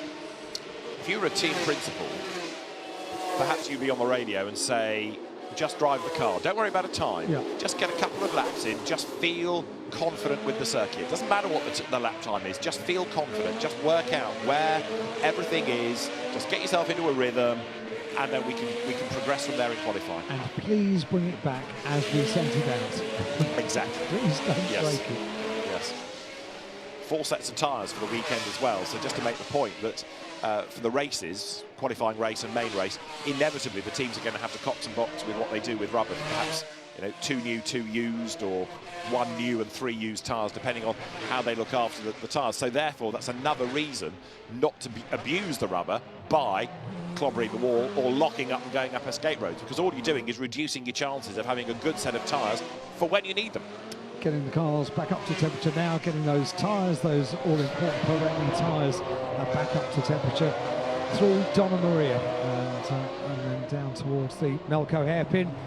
Sebastian Montoya is a driver that ended yesterday without too much of a result in qualifying, so today is that much more important. If you have a problem on day 1, it puts the onus on day 2 to be a good day, and sometimes drivers that have come here to Macau with high expectations, high hopes, and had everything upset on day 1. It puts everything back. The programme of putting laps in, getting an opportunity to explore the Guia circuit on one of the only 4 days every year that it is open as a race circuit. The rest of the year, in fact from 6 o'clock until 6 o'clock on Grand Prix weekend, it is a normal road. It's buses, it's trucks, it's vans, it's mopeds. It's all the normal life of Macau on this very tarmac. Now it is a gift. It's a race circuit, and a very, very demanding one as well. 3 minutes left. Right, so all. 1 flying lap, certainly, barring anybody stuffing it in the wall, maybe a second for those that were at the head of the queue and got out first. So that's what you can achieve in 40 minutes. 2 flying laps is now suddenly the big ambition. It's not much, is it? No, no. And as you say, qualifying for them later on, and then tomorrow, the qualifying race. So rather than race 1 and race 2, the qualifying race, because the result of that gives you the grid for the Macau Grand Prix for Formula 3 cars. Matthias Sagazetta and Charlie Wirtz are still on their outlap, so they will definitely only get 1 lap. and Laurens van Heupen as well. Dennis Hauger, Gabriele Mini are the two that have stayed in, having probably thought there's no point doing anything. Sophia Flörsch has done an absolute best within the first sector.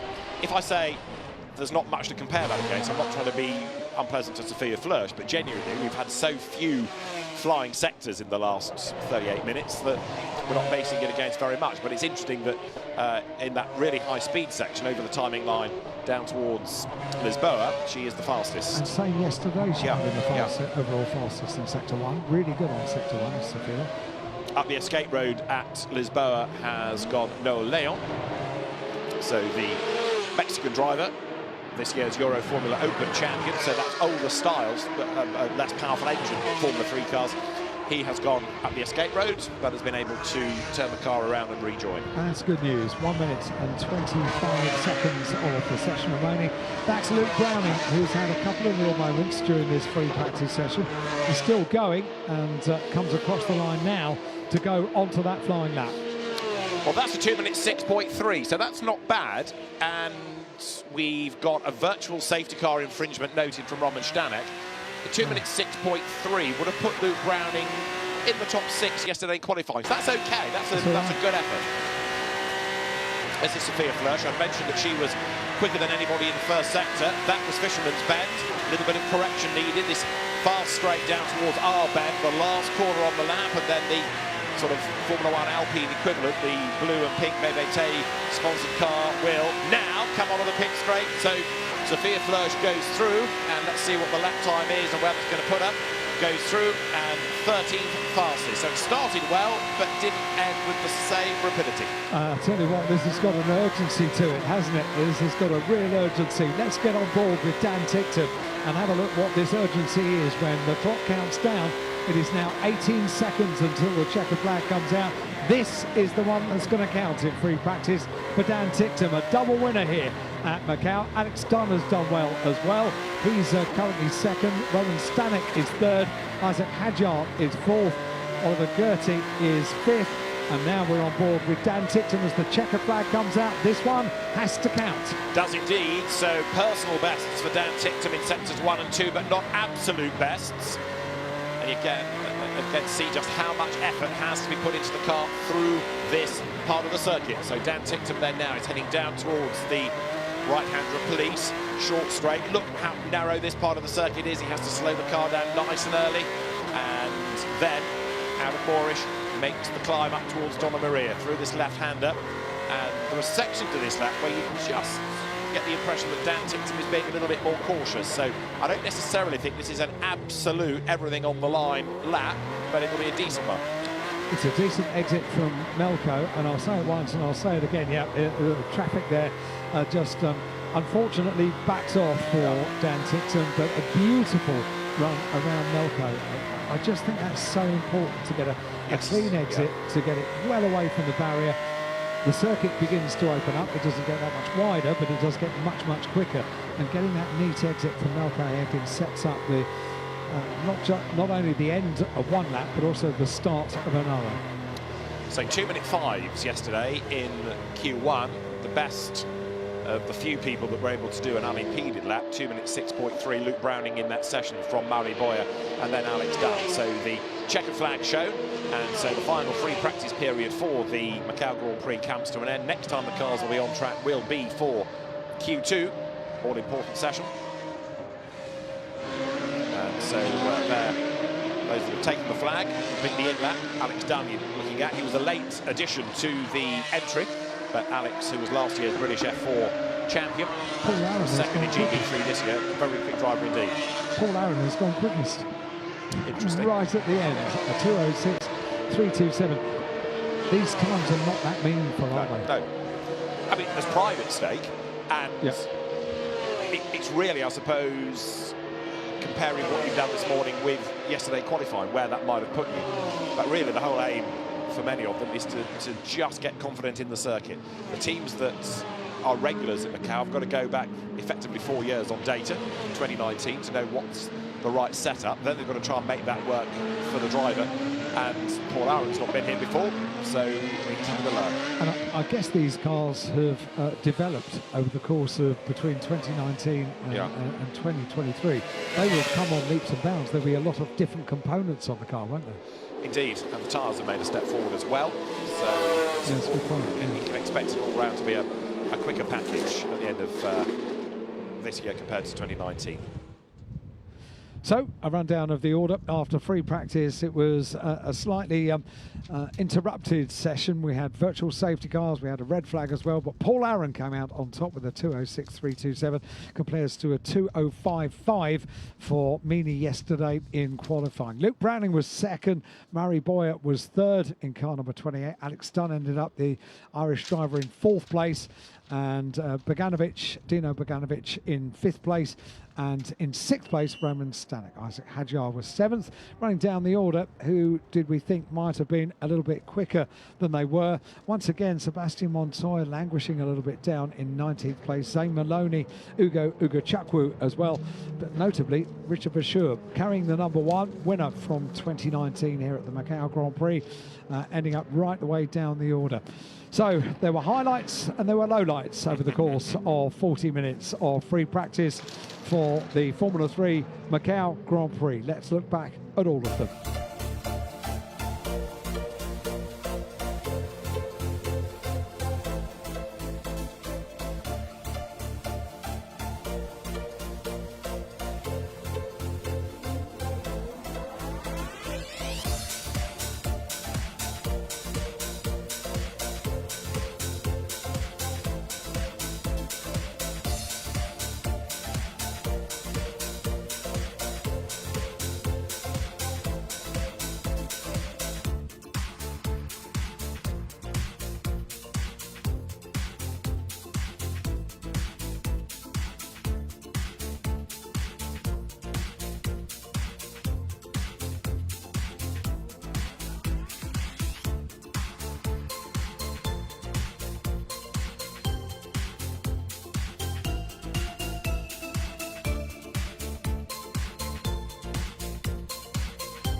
Touring Car Championship cars, 15 minutes to start of qualifying.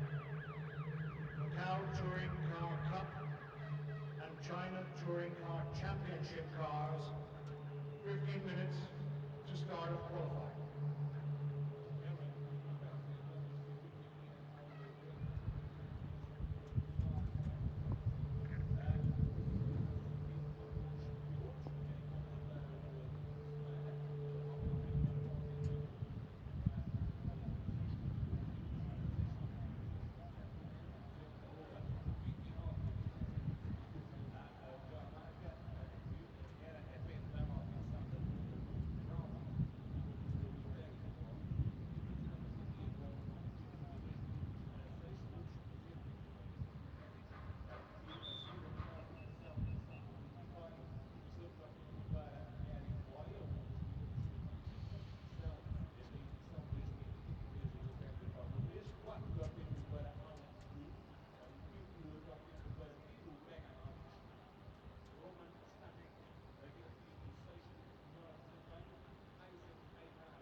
Attention in the paddock. Macau Touring Car Cup and China Touring Car Championship cars. 10 minutes to start of qualifying. Macau Touring Car Cup and China Touring Car Championship cars. 10 minutes to start of qualifying. 10-minute warning for the start of our next qualifying session for Touring Car Cup. At 2:05, then we'll qualifying for 3. Qualifying second time for Formula 3. Coming up next then, as 10 minutes time then, onto the track for 20 minutes of qualifying. 接下来呢10:30将会进行的是澳门汽车杯 CTCC 中国汽车场地职业联赛的排位赛。练习已经结束，这个战斗将会开始。排位赛比赛呢 ，CTCC 呢，今天整个的一个赛程结构是一场排位赛，那么分成2节，第一节排位赛呢是20分钟，中间间隔5分钟之后呢将会进行第2节的排位赛是10分钟，所以在第一节排位赛当中进入到前12名的车手才有资格和机会进入到第2节排位赛来争夺起跑单位。而明天呢将会分成2场正赛，第一场是资格赛跑9圈，第2场正赛呢同样是跑9圈。因此，对于 CTCC 的车手来说，接下来的排位赛就要尽全力来冲刺，冲出好成绩。目前的天气情况呢虽然是阳光普照，但是因为刮风的关系，所以对于车手的赛车的稳定性以及赛道上道路的离开的温度能够有多快的时间提升上来，这都是巨大的问号。希望车手能够在比赛当中有一个最好的发挥。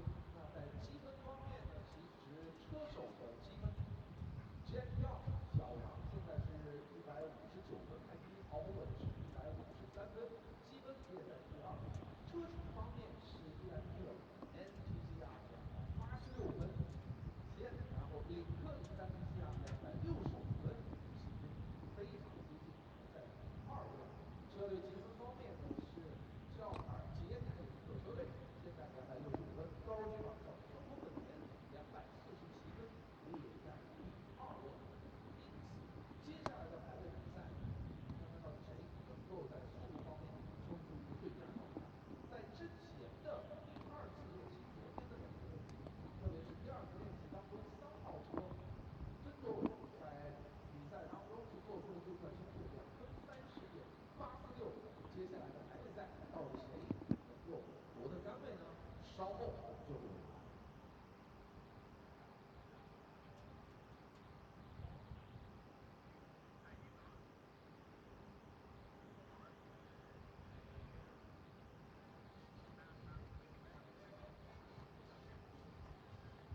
Qualifying all the way now today on Friday here at Macau. Local time is 10:25 in the morning. It's sunny, there's a clear blue sky, it's chilly, but perfect, I would say, conditions for qualifying. First of all, for the Macau Touring Car Cup. The China Touring Car Championship comes here to Macau, and they have 25 minutes of qualifying. Free practice sessions yesterday. First of the free practice sessions saw the number 18 car of Shanzhen Dong at the top of the times. The wonderful sight of the blue skies and the sunshine here at Macau give you an idea that conditions are absolutely perfectly set for this qualifying session. 25 minutes around the circuit. They've had 2 free practice sessions, and of course all of the glamour and the glitz of the Macau Grand Prix is well underway in the paddock around the cars. They are equally as glamorous, equally as bright, and we get the chance just before the cars go out at 10:30 local time to see some of those very vibrant liveries that we have for the China Touring Car Championship and the Macau Touring Car Cup this weekend. And David, they are, aren't they? It's our glimpse into the way that racing cars look in this part of the world, and it is always something special for the 4 days of the Macau Grand Prix. It is indeed, and also, of course, this race is not only the Macau Touring Car Cup, won last year by Rob Huff, but it is a round of the China Touring Car Championship, and so you've got drivers coming here fighting for points. The China Touring Car Championship is led by Jack Young, the Irish driver, British-Irish driver, and Martin Tao is second in the championship, Jason Zhang third, and last year's champion David Zhu is fourth. Just to catch up on 1 or 2 things from yesterday, when they had 2 free practice sessions, we had 51 Wu Fan, who crashed in FP2 at Fisherman's Bend and caused a red flag, so we'll keep an eye to see whether that car has made it out today. 1 or 2 were in the naughty corner at the end yesterday as well. A couple of them, Chen Chen Lung and Yan Chao, didn't stop for weighing, so they lost their first session times. 55, Martin Shi did a practice start out of the designated area, so he got a reprimand for that, as also did Aaron Kwok, and Max Hart was given a reprimand because his car was parked flush to the pit lane, not parked at the 45-degree angle. The most serious finger wag, though, thus far, has been in the direction of Lei Jing-wen for the 326 Racing team, because his Audi is a different Audi from the one used at the end of the last round of the China Touring Car Championship, and that breaks Article 30.2 of the regulations, and therefore the change of car is approved, but it was not eligible for points this weekend in the championship, and it will cop for a drop of 10 grid positions for the first race. So wherever the car qualifies, it's going to drop 10 places on the grid. One word: ouch. It's not the best of starts for the weekend, is it? We're looking at the one of the regulars here at Macau, Felipe de Souza, in his always very brightly coloured machine. He's in an Audi RS3. 2 racing entered car, and you get an idea of just how vibrant these liveries are for the China Touring Car Championship, but a championship that has attracted some top stars from the British Touring Car Championship in the past. Colin Turkington has raced in the China Touring Car Championship, so too has Adam Morgan, and as you rightly say, David, Rob Huff has as well, known as Mr. Macau. Sort of shares the title with Eduardo Mortara. There's a few Mr. Macaus. It's those that win so well here at Macau, and Rob Huff has won so well here at Macau that he's even got a little waxwork in the local Macau Grand Prix Museum. It's a very impressive one as well. So we are very close to getting things underway, about 30 seconds or thereabouts. It's the 86 car of Jiangnan from China. Hyundais, Audis, got quite a collection of cars, including Hondas as well. And when we get this session underway, we'll see just what a high level of performance we get from the China Touring Car Championship. These are top teams in the region, and the green flag is waved, so we get the cars out on circuit, and certainly teams, of course, are running cars in the Guia race as well for this weekend for TCR touring cars. So the familiar engine notes make their way out of the paddock, out onto the circuit, just to get cars up to temperature. With that tree just in the foreground there, you can see just how windy and blowy it is. It's been pretty windy here for a few days. There was one point at which I was walking in this morning, and I could have been forgiven for thinking that I was walking along the promenade at St Anne's on Sea. It was really very blowy indeed.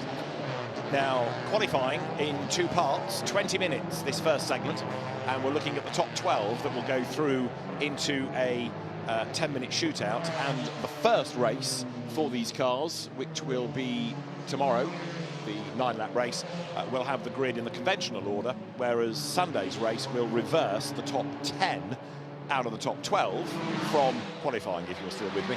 So it's a conventional grid tomorrow, but we are going to have this two-part qualifying session. So the pressure is on here, in a sense, not to be slow. You don't have to be absolutely rocket ship quick yet, just get into that top 12. 20 minutes. We just had a free practice session for the Formula 3 cars. Because they had stoppages, they were 15 minutes into the session, and they hadn't really put a meaningful lap in. So 20 minutes is not very long around the Guia circuit. It's a long circuit, 6.1 kilometres. You've got to get the cars ready. You've got to get them ready for this, and they are wheeling the cars from side to side. We've already got a yellow flag down at turn 4, which is not good news. Is that the bottom of San Francisco Hill? It is, yes. Well, it might be between 3 and 4, because there was a flashing yellow light at Lisboa, just warning them coming out of there, but a yellow has been shown. So let us see for why. Oh, there's part of your answer, because a car has spun coming up the hill, and it is Jiang Nan in 86, the Z-Speed Hyundai.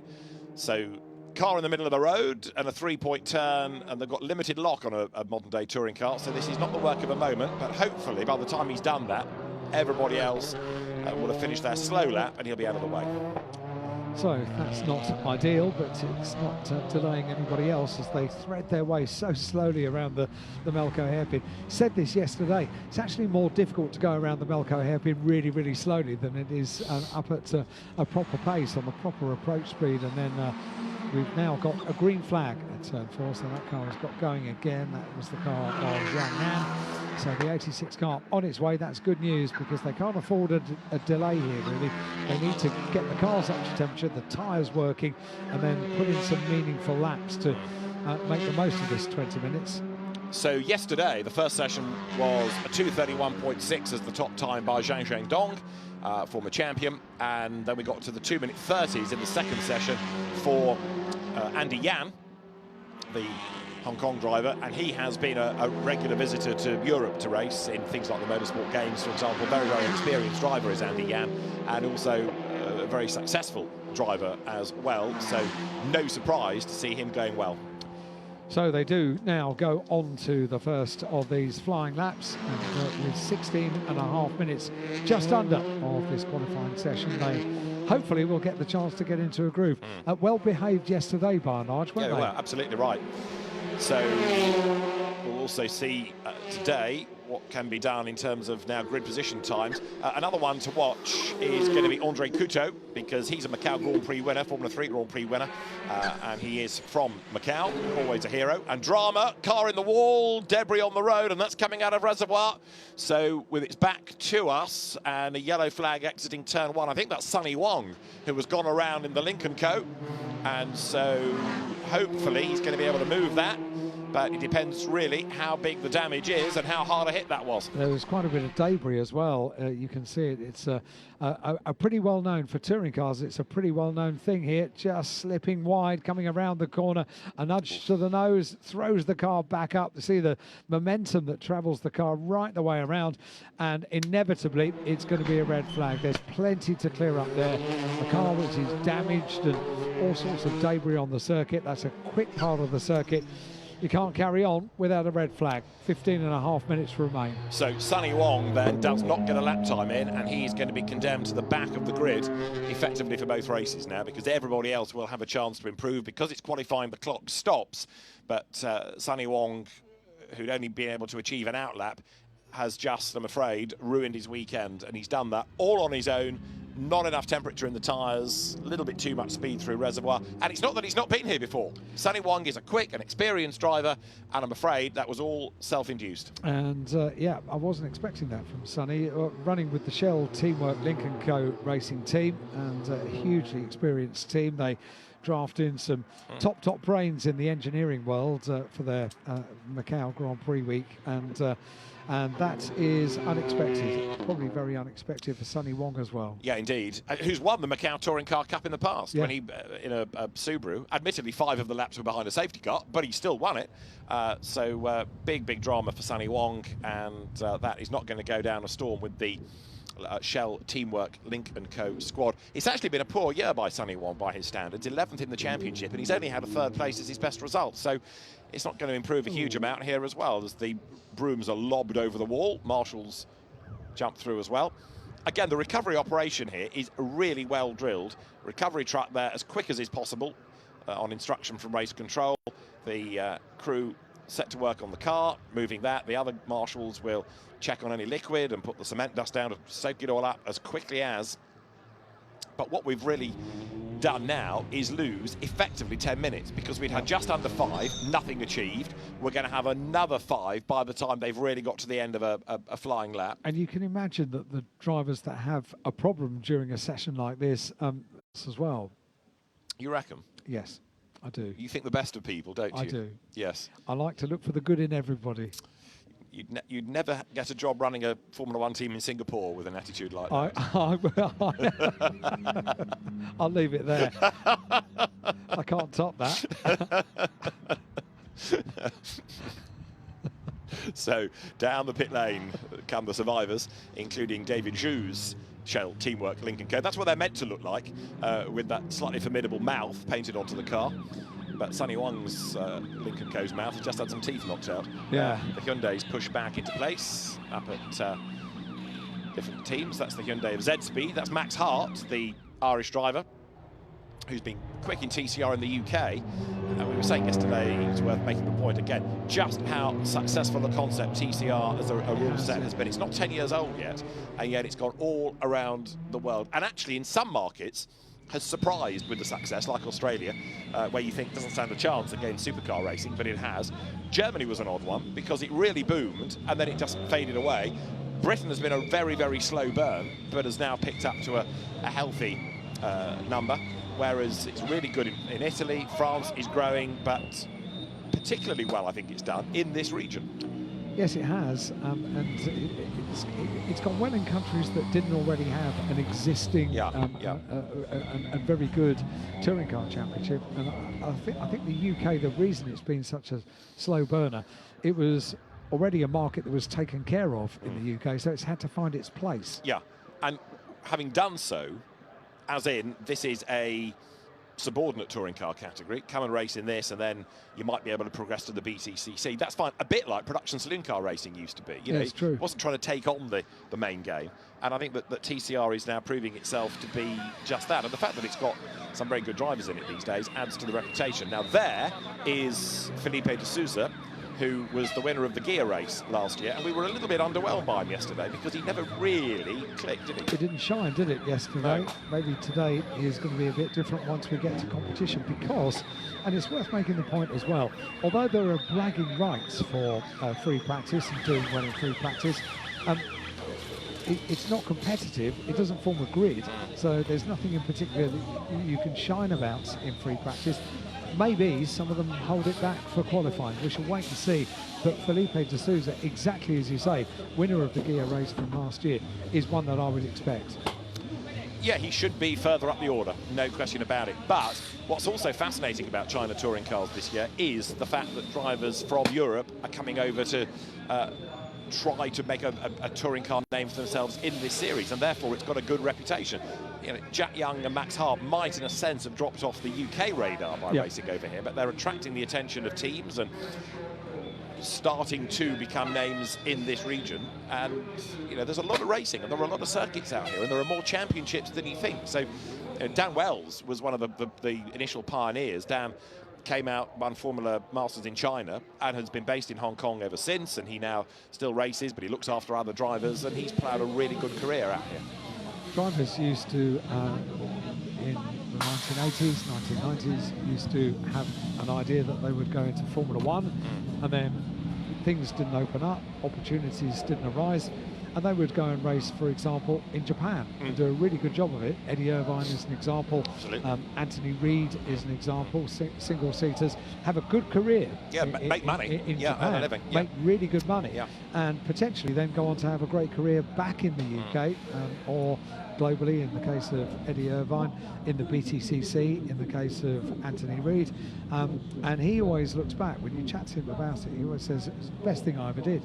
Going and racing in Japan in single-seaters, Formula 3000 or something like that, was the best thing I ever did. It put me on in the right place. The right people were seeing what I was doing. And Super GT and Formula Nippon, which have sort of grown out of those days, are still where you can go and earn a good living. And you know, there are Europeans in Super GT.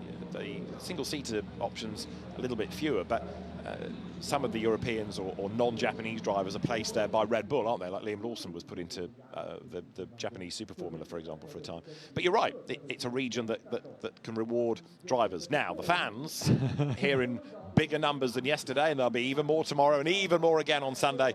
They're finding themselves on the big screen and a wave. And now there's that dilemma. Do I look at the camera or do I look at the screen? How's that for a Friday morning crowd? It's not bad, eh? That's all right. That's all right. And very shortly they're going to see touring cars again, because with 15.5 minutes on the clock, the session will be resumed on a very short call. Yeah, I know. Yeah, that takes it up to the next level. Yeah. It's an amber warning. Slippery surface notification down at turn 1. So between turn 1 and Mandarin, slippery surface, waving to either the camera or the big screen. It doesn't matter. All it means is they're happy, very happy. So too will the drivers down in pit lane, because a green flag is shown. The qualifying session gets back underway, and they've got, so we said it at the start of 20 minutes, we say even more forcefully at the start of 15, they've got to make this count. Yeah. They've got to get into a groove here. And keep it off the wall. Sonny Wong didn't get the hint, but he is going to be very, very embarrassed about that. He's got to explain to the team why, for 2 important races, because you've got to do well at Macau, he's going to be at the back of the grid. So You'd have been a terrifying headmaster. Me? Yes. Terrifying. No, I don't think I would have. No, I'd probably have relented. But the point is, he has really, I'm afraid, condemned himself to 2 difficult grid positions here. They've all gone out en masse, haven't they? So now you've got the age-old jockeying for position, trying to get some clear track space, and 3 wide on the run down to Lisboa is a courageous start to the session on cold rubber. So the Lisboa grandstand is always very, very busy as well, and it's understandable why, because there's always drama. Lots of people in the earlier F3 session went straight on here. The Z-Speed Hyundai Elantras go through. The grandstands here are huge. It's not until you sit in it and you see the amount of metalwork that has gone into producing the roof on a grandstand. That one down at Lisboa, I mean, it's a great place to watch. You're going to see overtaking over the course of the weekend. But it is immense, absolutely immense. How much of the infrastructure for the Grand Prix is taken down and how much is left? So, for example, the pit lane, which has this concrete wall, does all that disappear and the grandstands are taken down, or how much remains? I have asked exactly the same question. I've never seen it not on a Grand Prix weekend. Okay. So Sunday night finishes, the race finishes, we get a flight home, and that's it for us. I would actually now, for the first time, I can't think about this, I'd quite like to see Macau on a non-Grand Prix week, to see the normal life of Macau, because the organising committees that are involved put on a huge amount of sporting events throughout the year, music events, arts events. It is not just a vibrant place during Grand Prix, but it's throughout the year. And I wouldn't mind coming back for a visit, No, I agree with you, because all that debris fencing would have to be taken down, and the sponsor hoardings would go, and it would look very, very different. But it's things like the Armco and I assume the grandstands go, but they are huge structures. I assume the same, yeah. We're sitting on top of one overlooking the start line, and you think about how long it would take to erect and to dismantle. It's not the work of a moment. Anyway, for Jack Young, his attention is focused on trying to go fastest. And here he is, coming down towards Fisherman's Bend. And he, Alan, has given himself the ideal run. He's weaving around to get the warmth back into the tyres. And at the end of the next corner, he's going to be onto a flying lap. A very, very exciting driver to watch. So this is a good one to keep an eye on. The number 77 car leading the China Touring Car Championship is Jack Young. And he started out in his tin top racing over in the UK, very young age as well, with the El Freno Clio Cup, and with Jack Young starting I think at 17 years old in the Clios. He was immediately impressive. First year, a titanic battle with drivers that have been racing in Clios for multiple years beforehand, and he came in, he was straight on it, he was part of the gang. Yeah, he won the international final at the end of the year. He'd only been 15th in the UK Championship, but really stood up and showed what he was capable of on foreign soil. And then he won, as you say, in 2019 after a big battle with Max Coates. He's raced in the European, the Italian, the International, the TCR Championships. He was representing Ireland in the motorsport games, the FIA motorsport games last year, and was third. He leads the championship, 3 wins, couple of second places, and he's done an absolute best in the middle sector. The other driver that's looking quick is Andre Couto, so it's looking good for Hondas at the moment. Certainly is, yeah. So Jack Young with an overall best in Sector 2. He's on Sector 3 now. So close to touring cars come to the wall on the right, the barrier on the left, the wall on the left, and then the barrier on the right. It's a little bit like a bagatelle board as they go through this area, because they all but bounce off the walls, don't they? It's so tight. Through Donna Maria, that's the long left-hander in just a moment after, and a couple of times just turning into police there. We saw a little puff of smoke from the back of Jack Young's car. I don't think that's anything to particularly worry about. It's a personal best in the sector. Didn't we have that yesterday as well? From Jack's car? I can't remember. No, it was Lo Seho's car, wasn't it, last weekend? Car. But yeah, it was. we have had it with other people this weekend, you're quite right. So let's see whether it becomes a thing for Jack Young, who will offer up a flying lap very shortly. Andy Yan, number 3, is the other man to watch in all of this with his Hyundai. And then number 7 of Martin Tau, who is chasing Jack Young in the championship. The margin between them, well, Jack Young has 159 points, Martin Tau has 153, so a 6-point cushion is all that Jack has coming into the weekend. Here we go, we're looking at the 66 car of Andre Couto, but Jack Young did briefly go overall best in Sector 4 as well. It's now personal best because the number 7 car of Martin Tau has taken that away from him, but Jack Young comes up and goes top, so 2:29.898 with a purple sector in Sector 5. Just as well he got that in. The yellow flag in turn 7 now, so yellow flag, that's going to slow times down, so Jack Young did need to make it count on lap number 1, and he did exactly that. Red flag for the number 2 car. That's the car of Chen Chi Wai in the Norris Racing Honda Civic. And he's not the only one, is he? Because there's a track blockage. There's another one there, look, with damage. That's 27 of Chen Lung. And this is how it all happened then. So through the S's, big slide, and bang, nowhere to go. So Tony Chan was the one that got it wrong, and then Chen Lung got involved as well, just had nowhere to go to avoid that spinning Honda. So Tony Chan, I'm afraid, is the casualty, and that is Felipe de Souza. So the winner of last year's Guia race is in the wall as well. Oh dear, this is not perfect, is it? And a bit of debris on the circuit around the car as well. Not surprising we got the red flag, because not just one isolated incident, 2 incidents. 9 minutes and 29 seconds remain in this 20-minute first section of qualifying. Those that are unwounded from the war come back to pit lane and will wait for the resumption of the session, but it might take a little while, David, because there are a couple of incidents that are going to require recovery vehicles out on track, and not just a simple question of lifting the cars out the way. No, because Murphy's Law says they all stop where you need to send a flatbed, not a crane hoist. Tricky places. So back to the pit lane they come, and all that's with 9 minutes and change on the clock. But it's bizarre, isn't it? Yesterday, we were saying how well-behaved drivers were, and today, with the pressure being turned up a little bit, it seems like, certainly for this category, it's just getting to them a little bit. And you've seen all these unforced errors. You know, Tony Chan did that on his own, as far as we could see. Sonny Wong did that on his own, we did see. Possibly Felipe de Sousa's done that on his own. And these are experienced drivers. I've got the measure of what today is going to be like. I looked at the timetable this morning and thought, there's big gaps, isn't there, between the sessions today? This is going to be easy. We'll have a nice lunch, afternoon tea. We'll have plenty of time. I'm not sure we will, because Formula 3, that was a difficult session. Virtual safety cars, red flags. Now for the China Touring Car Championship, the Macau Touring Car Cup, a second break in the qualifying session, only the first section qualifying as well. Yeah, Tony Chan in the Norris Racing Honda, the car that's gone off, racer and rallier, CEO of ProDrive Asia, which looks after motorsport activities.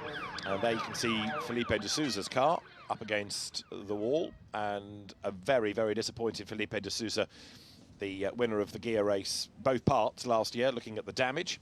Actually with his head down. Yeah, So, yeah. Literally with his head down. Although, despite the fact that he's a very experienced driver, he's not done a lot of racing this season. It's the first time we've actually had him within the China Touring Car Championship. So, you know, to come and race at Macau, a deal is done, and maybe there's a little bit of rust that needed filing off. But, again, he is now, without a lap time, going to be at the back, and so also is Tony Chan. So the car's being pushed back into their formation to get the session back underway. No indication at this stage from race control as to how soon that's going to be. Looking at the 25 car, Jen Chow, Baz Racing Audi RS3 being manoeuvred into place.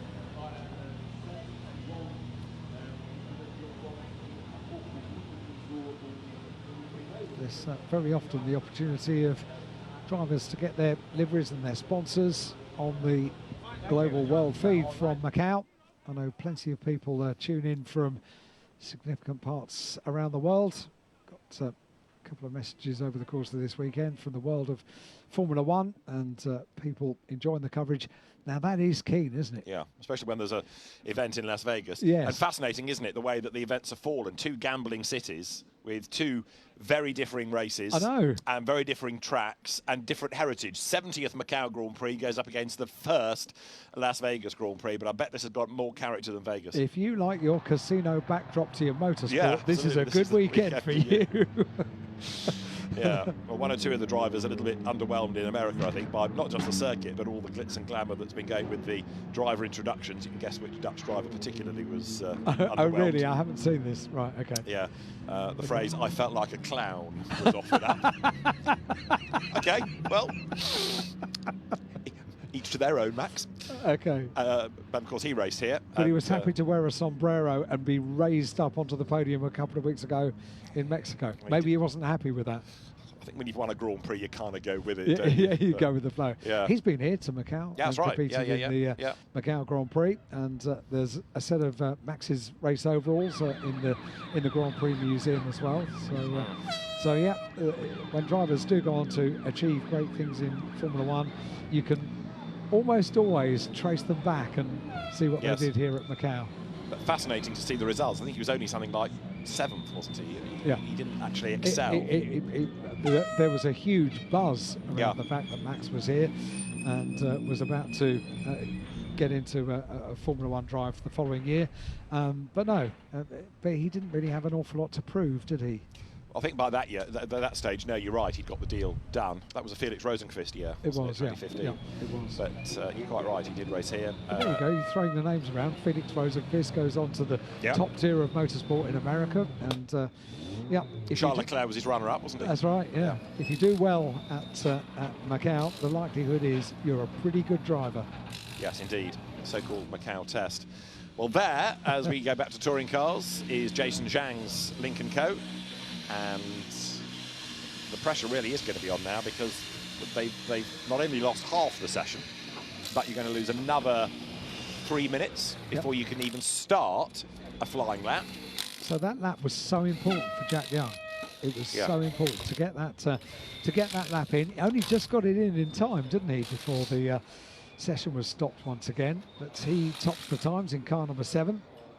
I wonder whether, in any sense, the track is different from yesterday, just to give people the benefit of any doubt here, because we've had more interruptions so far today than we did yesterday. It's a bit more blustery. I don't think that necessarily is going to fire cars into the wall, but there does seem to be a greater amount of incident. You know, maybe the track is cooler, the grip isn't there that they thought they had.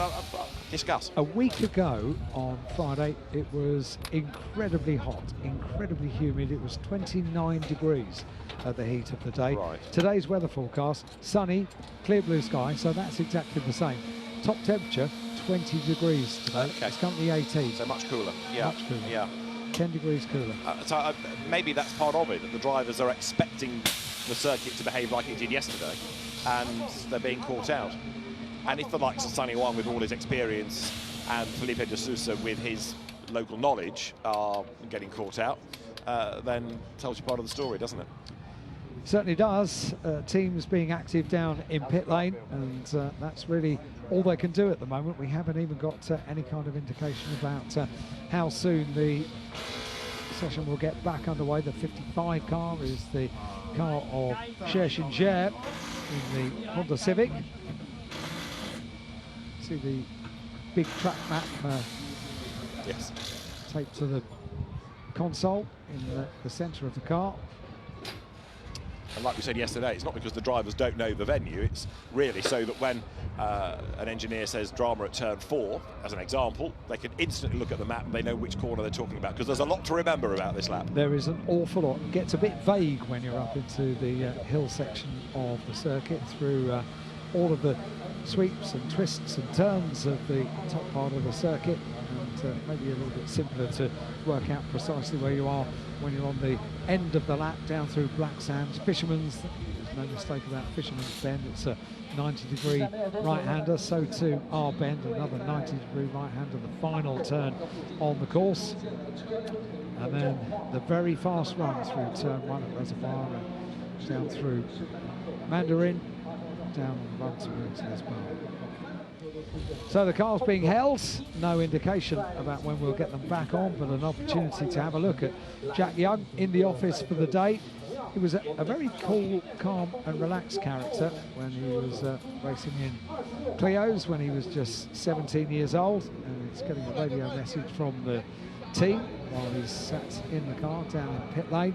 He currently tops the times. His time 2:29.8, the only car underneath a 2:30 around the Guia circuit, and did it all in the only chance they had, really. The one flying lap that they got in the qualifying session was live, and that may well prove to be a significant moment in this 20-minute qualifying segment.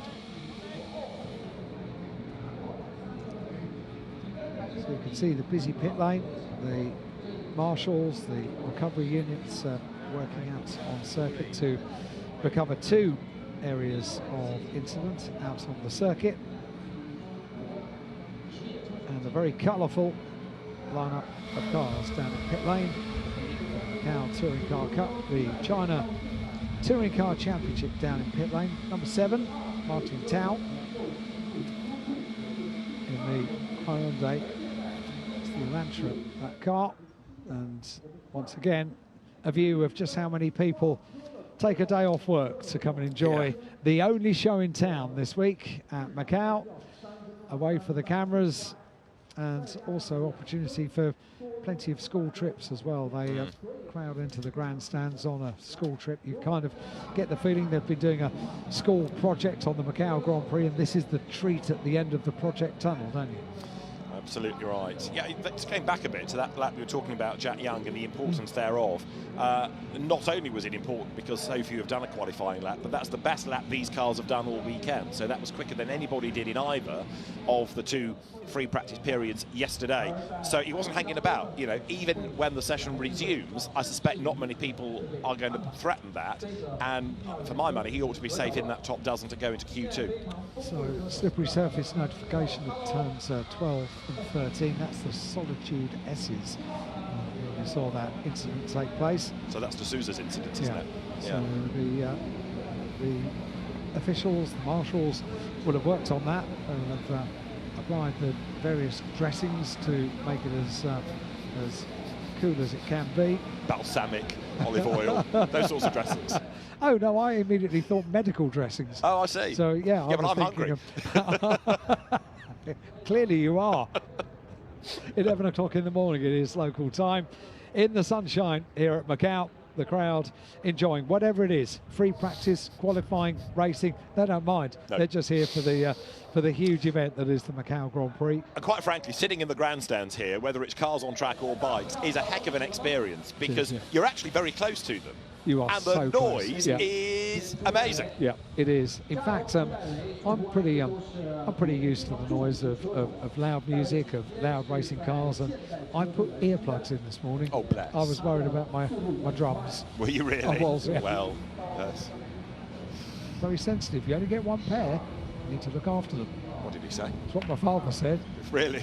Yes. You didn't listen to him either. No, clearly. Well, 2-litre turbo engines for TCR cars is what the Guia circuit is about to echo to. Double helping of touring cars this weekend because this is our first look. We're going to have an equivalent session later for the Guia race, which runs as the final event, the event of Macau, for TCR World Tour, the Kumho TCR World Tour, that's sort of grown out of the World Championship and the World Cup. And that's got another impressive entry with a number of local drivers taking part this weekend as well. So that will be coming up a little bit later on in the day. After this, there is going to be qualifying for the Macau 70th Anniversary Challenge. Then we go back to touring cars. Then we have the GT Cup qualifying session, which is going to be absolutely mega.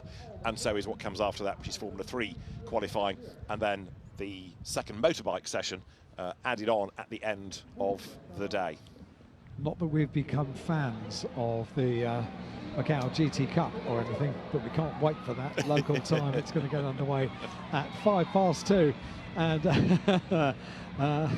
the Mexican wave from the school children that are here to enjoy qualifying day here at Macau. In fact, I think the teacher is enjoying that slightly more than the children. But it's just the excitement of the school visits. Absolutely superb. That sums up this event. It really does. Happy people. It's a feel-good event, isn't it? It is. And that grandstand's about to wake up because they've now spotted themselves. You can get an idea of the conditions because although people have got the coats on, it's a little bit chilly, yes, but actually there's hardly a cloud. So what they're doing is kind of sheltering from the sun, really. Yeah, Otherwise you might cook because it is a very warm sun if you're directly in it. Yeah, I got that impression as well. The only other thing that we noticed, actually, is very bright sunshine, but very few of the local people wear sunglasses. So clearly it's something from our part of the world that we tend to, as soon as it's sunny, we pop sunglasses on. And they are hardened to the sunshine, which is enjoying a totally clear blue sky today. It's beautiful, absolutely beautiful. Bit chilly, but we're used to that. It's not a problem. It's a gorgeous day in Macau. Now, we had the session will resume on a very short call notice, and so the teams are ready, but still there's no suggestion that they're about to be released. There's been nothing from race controllers at all about the restart for this one. Not yet. So we're not too far away, although in fairness there are certainly 2, maybe even 3 damaged cars. Sunny Wang's car has gone back to the paddock, which, to make the point for the touring car teams, is an underground car park, I kid you not. And it's almost like the walk of shame. You see a damaged car arrive and then it's condemned to the basement, out of sight it goes, Off down. you go. Yes. So the teamwork team are trying to repair Sunny Wang's Lincoln Co. And other teams like Norris Racing and then Kumho for Philippe de Souza will have to attend to those cars as well. Felipe de Souza with the tools for the job. You know, Kumho is the same team that operates Rob Huff, joint championship leader in the TCR World Tour. So the car was there for him to deliver. Top team. Yeah, there are plenty of them as well that populate the grid of the China Touring Car Championship that makes up the Macau Touring Car Cup this weekend. And still we find huge crowds in the grandstands that are enjoying the break. It's incredible. They're very happy, even though we haven't got cars on circuit. We will very soon get cars back out on circuit, hopefully. Jack Young is top of the times at the moment. One chance to get that lap in. 9.5 minutes when we get the session back underway. Take off about 3 minutes of that for the outlap from the pit lane. And you are left with very few opportunities to better what you have already done in this qualifying session. So, slippery surface noted at turns 12, 13 and 17. Drivers are in cars ready to go. We've got 6 with a time, and we're whittling them away here. 26 started. We're going to have probably no more than 23 eligible, really, for Q1 subsection 3, which is what this will become. And then we reduce that again down to 12 for Q2. 82 is ready to go. That is Lei Jingwen with another of the 326 racing team cars. I was trying to remember whether, yes, we did see Wu Yifan, who crashed yesterday, but number 51 Audi has been made good for today. So that car is within the session, even though it's not yet done a lap time, but it has been repaired. And we did have, as I say, 1 or 2 others getting involved in dramas yesterday, but the complement of cars complete. But at the moment, it's a very odd order. Felipe de Sousa didn't get a lap in, so he's going to be condemned to the back. And the same is true of Tony Chan, whose Honda we saw spinning and triggering the other mayhem. We see the crowds using the umbrellas to shield themselves from the sunshine. It's just a few days ago, really, that we started the day with a fully wet circuit, didn't we, for the Formula 4 cars last weekend. They got their activity underway on Sunday, was it? Yeah, Sunday. Yeah, it was race day, wasn't it? Yeah, race day on Sunday morning with a fully wet circuit. First time I've ever seen it in 10 years of coming here to Macau. So now the umbrellas just shielding them from the sunshine on what is a beautiful, beautiful day. Very windy. You saw the trees and the flags blowing. You see the flags on top of the pit building. They're happy. Yep, absolutely. They'll be happier in a few moments once cars are released. I can only assume this is to still finish the retrieval process. 27 has arrived back in the pits. Chan Chen Lung's Honda Civic. Maybe there was a lot of oil that was, or something, some fluid that's been dropped. Now we get the indication from race control that the session will be resumed on short call. So that means that you need to be ready in your car, ready to go, because very soon we're going to get this session back underway for 9.5 minutes. So we're almost there, and Jack Young going into part 3 of Q1 with the top time and 4 tenths ahead of his championship rival Martin Tao. So you've got those 2 who are fighting for the championship, set to fight over the top time as well. But at the moment, it's just to get into the top 12, whether that's by doing a banker lap or just by keeping it off the barriers. I'll tell you what, though, that first race tomorrow with now 2 or 3 really quick drivers at the back is going to be fascinating as we go green and qualifying is live once more. Yep, they weren't joking when they said on short call, so very quickly the green flag waved down in pit lane and the cars queue up to get back underway. Let's hope that this doesn't now get an air of desperation when they know that they've only got 9 minutes of the session remaining. They've got to put in a lap if they have not already done so. Let's hope that we don't get another stop in the session, because that is the last thing they want. So Jack Young heads out on track and is pursued in so doing by Martin Shi, another of the Honda drivers that we have in this. Jack Young, as we've been saying, has come to make a name for himself in the region. He's come into the championship this year in the macRacing team, Honda Civic. And down towards Lisboa, up the inside line goes Martin Shi, through on the inside and finds himself clear track space, whereas Jack Young's third in the queue, so he needs these 2 to disappear up the road. In fact, there's almost a battle for position going on there, because Andy Yan in the Hyundai wants to be ahead as well. He would be better placed now, backing off. That, I think, is what's happening, and letting 55 Martin Shi's Honda go. He's not doing that at the moment. No, he's not, it's a little bit more like a race than it does the outback from pit lane for a qualifying session. And maybe that was part of what I was thinking when I say you hope there isn't an air of desperation to get a lap in, to get a meaningful lap in early on in this resumption of the session. Jack Young at the moment stands in a really good position. He's got a lap time of 2:29.898. let's see if the track conditions have changed particularly significantly. You just see in the background that yellow and red flag indicating the slippery surface that we've already been told about from race control. They need to be careful about that. There's a couple of areas on the circuit, turns 12, 13 and turn 7 as well. They've all got those red and yellow flags out. Through Police, through Moorish, the two right-handers, then Donna Maria. And this run is going to be the one that sets them up for the completion of this lap. They can begin to turn up the speed on the run down from Melco hairpin and get ready for what hopefully is going to be an uninterrupted first quick lap of the result. Oh, red flag already. Wow. Okay, the last thing we need. Well, indeed, and so the teams now are going to be massively frustrated, and at this rate you're going to end up without a Q2, aren't you? They're just going to have to run everybody in that second part and try and make a grid out of it, because there's going to be only the option of one lap at this rate. I'm fascinated to know who it is now that's stuffed it all up for them, and that would have been on an outlap as well. Yes, we haven't seen. I mean, how can you... The drivers know the Calm importance down. Of, sorry. No, but don't. Okay. but say what you want.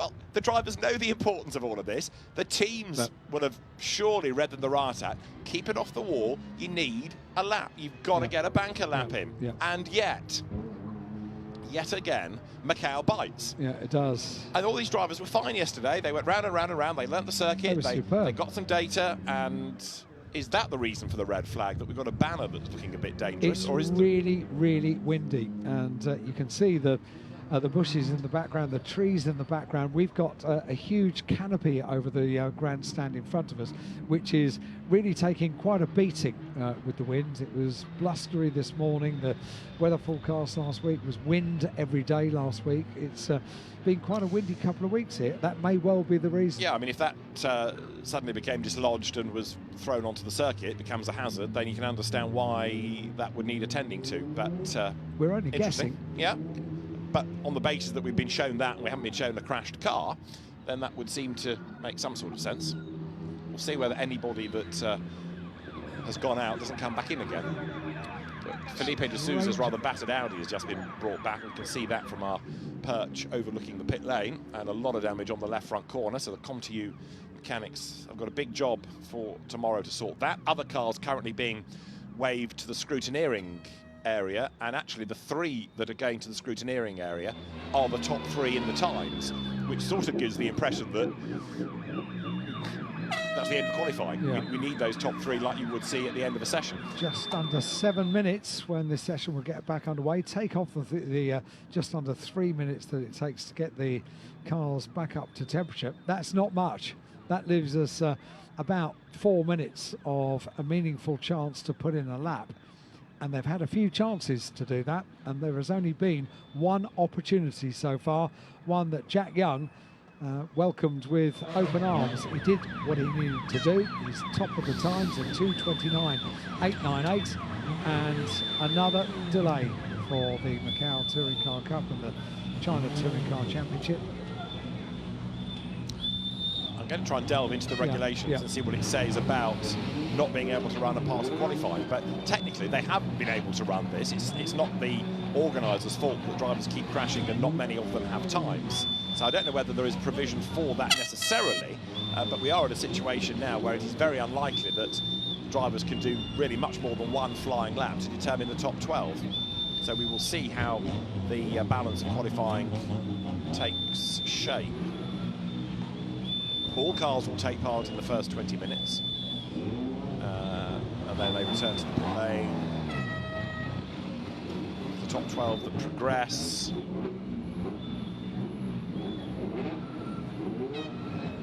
Should it become necessary to postpone Q2, ... But there's no instruction within the regulations for what may or may not happen if we can't get everybody to do a time in Q1. It's not compulsory to resume the session or rerun the session to achieve the time criteria.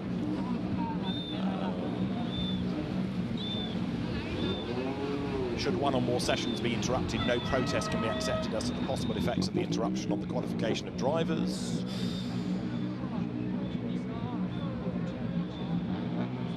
Should any incident happen in the qualifying session stopped with less than 4 minutes remaining, it will not be restarted, but we escape that by just over 2 minutes and 58 seconds. But the starting grid of race 1 will be determined by the final results of Q2, but at the moment we can't really give a proper suggestion of who can go into Q2 because so few have done a lap time. So it's an interesting one for the stewards to ponder this. My watch found it interesting as well, because when you were talking about regulations, all of a sudden it sparked into life, like you know sometimes they do, and said a definition of regulation. So thanks very much indeed for that. By the way, while you were reading out the regulations, we got a second notification from race control. The number 86, that's the car of Jiang Nan, is under investigation for the second time during this session, so that's going some. Bear in mind we've barely had any time of the cars out on circuit, and that's for crossing the pit exit lane. That's the blend line, the unbroken line that blends the cars from pit lane onto the circuit, and for the second time there's been a report for Jiang Nan's car number 86, so that car under investigation. Right. At the moment, I should imagine in race control, it is a hive of activity as they try to work out what can be done. Having said all of that, they've given the drivers ample opportunity. You know, they have a session, they've restarted it, they've restarted it, they've restarted it, and yet drivers are still having issues. I just wonder, though, if this stoppage has been by force majeure, if we're right in saying it's that banner, whether that will in any way sort of trigger a bit more time to be added on, because it's not the fault of the drivers that it's had to be interrupted, but the race officials will ponder and talk to the stewards and come up with a plan. But right now, it's going to be a very odd way of making 12 drivers progress into Q2. The race director for the Macau Touring Car Cup, Eduardo Freitas, who is also the World Endurance Championship race director. He was one of the two that split the Formula 1 race director's job after Michael Massey's tenure. He's a regular at Macau. He was here running the World Touring Car Championship for many, many years. So he's hugely experienced and knows exactly what he's doing, and he knows what can and can't be done. But also, of course, the other aspect, even though today is a little bit kinder on the timetable, you haven't got a finite amount of light. You've still got to be done and dusted by 6 anyway, or before 6, because at 6 o'clock the road's open to the traffic. And there's an extra motorbike session to put on at the end of the day. And before that, there's a little bit of provision for the bikes in where you can and can't have barriers. That's all got to be factored in. So, you know, they can't keep on adding time or letting stoppages ruin the timetable. Speaking of time, it's 11:17 here, local time in Macau. The next qualifying session for the Macau 70th Anniversary Challenge was due to get underway at 11:25. So it's already into the 20-minute gap between these two qualifying sessions, and we are still in Q1 for the Macau Touring Car Cup. So we are likely to change the schedule the way we're going, because the next qualifying session is not going to be getting underway at 11:25. And you rightly say, with now motorcycles at the end of this afternoon, they're going to be coming up quite close to when we lose daylight here at Macau, because 5 o'clock, 5:15 is when the sunshine begins to leave here, and by 5:30 it's really beginning to look quite dusky. And that suggests, with the number of people looking at the banner, that it's not an easy fix. No. How do we get up there? What mechanism? Do we take it down? Well, that incurs the wrath of a sponsor or the event marketing. And how long is it going to take to put it back? I'm not a steward, as you know. Or a weather forecaster. Or a weather forecaster, or a race official. No. But... Or a structural engineer. But, if it were down to me, I would say, let's abandon this session. And we'll go with the times in FP2. Would you? As my unofficial grid. Would Jack Young agree with you? I don't know. I'm not entirely sure I might, because I'm still hungry. But the point is that that would be an option. And if you think about other... So this is what SRO tend to do, for example. They have 2 free practice sessions, but FP2 is also badged as pre-qualifying. And that way, if you can't run qualifying for whatever reason, then you can go to pre-qualifying and there's your times. So free practice does take on a slightly more important role, as indeed it will in BTCC, for example. Yeah, indeed. I mean, also free practice here is the order in which you're allowed out of the pre-grid onto the circuit for your qualifying session. So there's a bit of pressure in that respect as well. But by doing it that way, that would get round this problem of not being able to run the qualifying session in a manner that is fair to everybody. And if it is the banner, in defence of anybody that might have put the banner up, it is incredibly windy. It's not just a little bit windy. I thought there was a cyclone on the way this morning driving in, walking in, because I'm quite little, and I could very easily blow away in this wind. Yes. I know.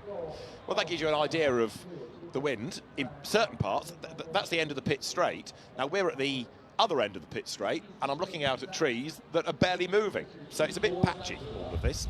Maybe it depends on the direction of the wind. It's just picked up again as I say that. So there's an awful lot of activity going on, as you know, on track. There's not much happening in the pit lane. And teams sit and possibly wait. not for a little while. No. So all of this, as I keep making the point, part of this China Touring Car Championship, the wins having been split this year by Martin Tao. He has had 3 victories. David Zhu has had 1. Jason Zhang has had 1 win. Jack Young 3 in the end. Andy Yan has had a victory, and Ma Xuing Ha also has had 1, with this being the last doubleheader of the year. Good timing. We're looking at Andy Yan's car now. That's the number 3 car, Hyundai. And also looking at the crowd.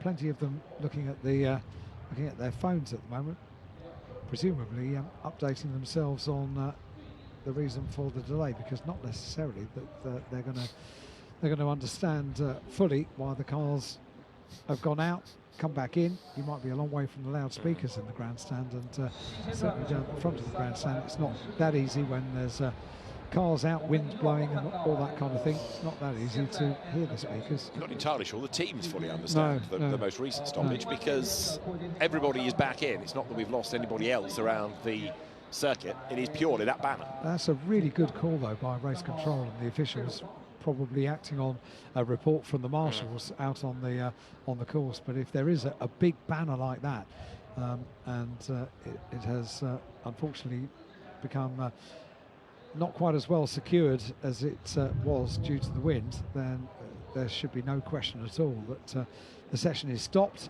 and made safe again. We've had something a bit like this due to weather a few years ago that I remember, just before the qualification race for the Formula 3 race for the Macau Grand Prix, and we had quite a downpour of rain just before the cars lined up on the grid, and quite a bit of rain collected in this canopy on top of the grandstand just in front of our commentary box, and for some reason, a force of nature, it decided to leave the canopy and drop directly on the grid in front of us. So that caused quite a delay. They had a lot of water to sweep off the track. Oh, okay.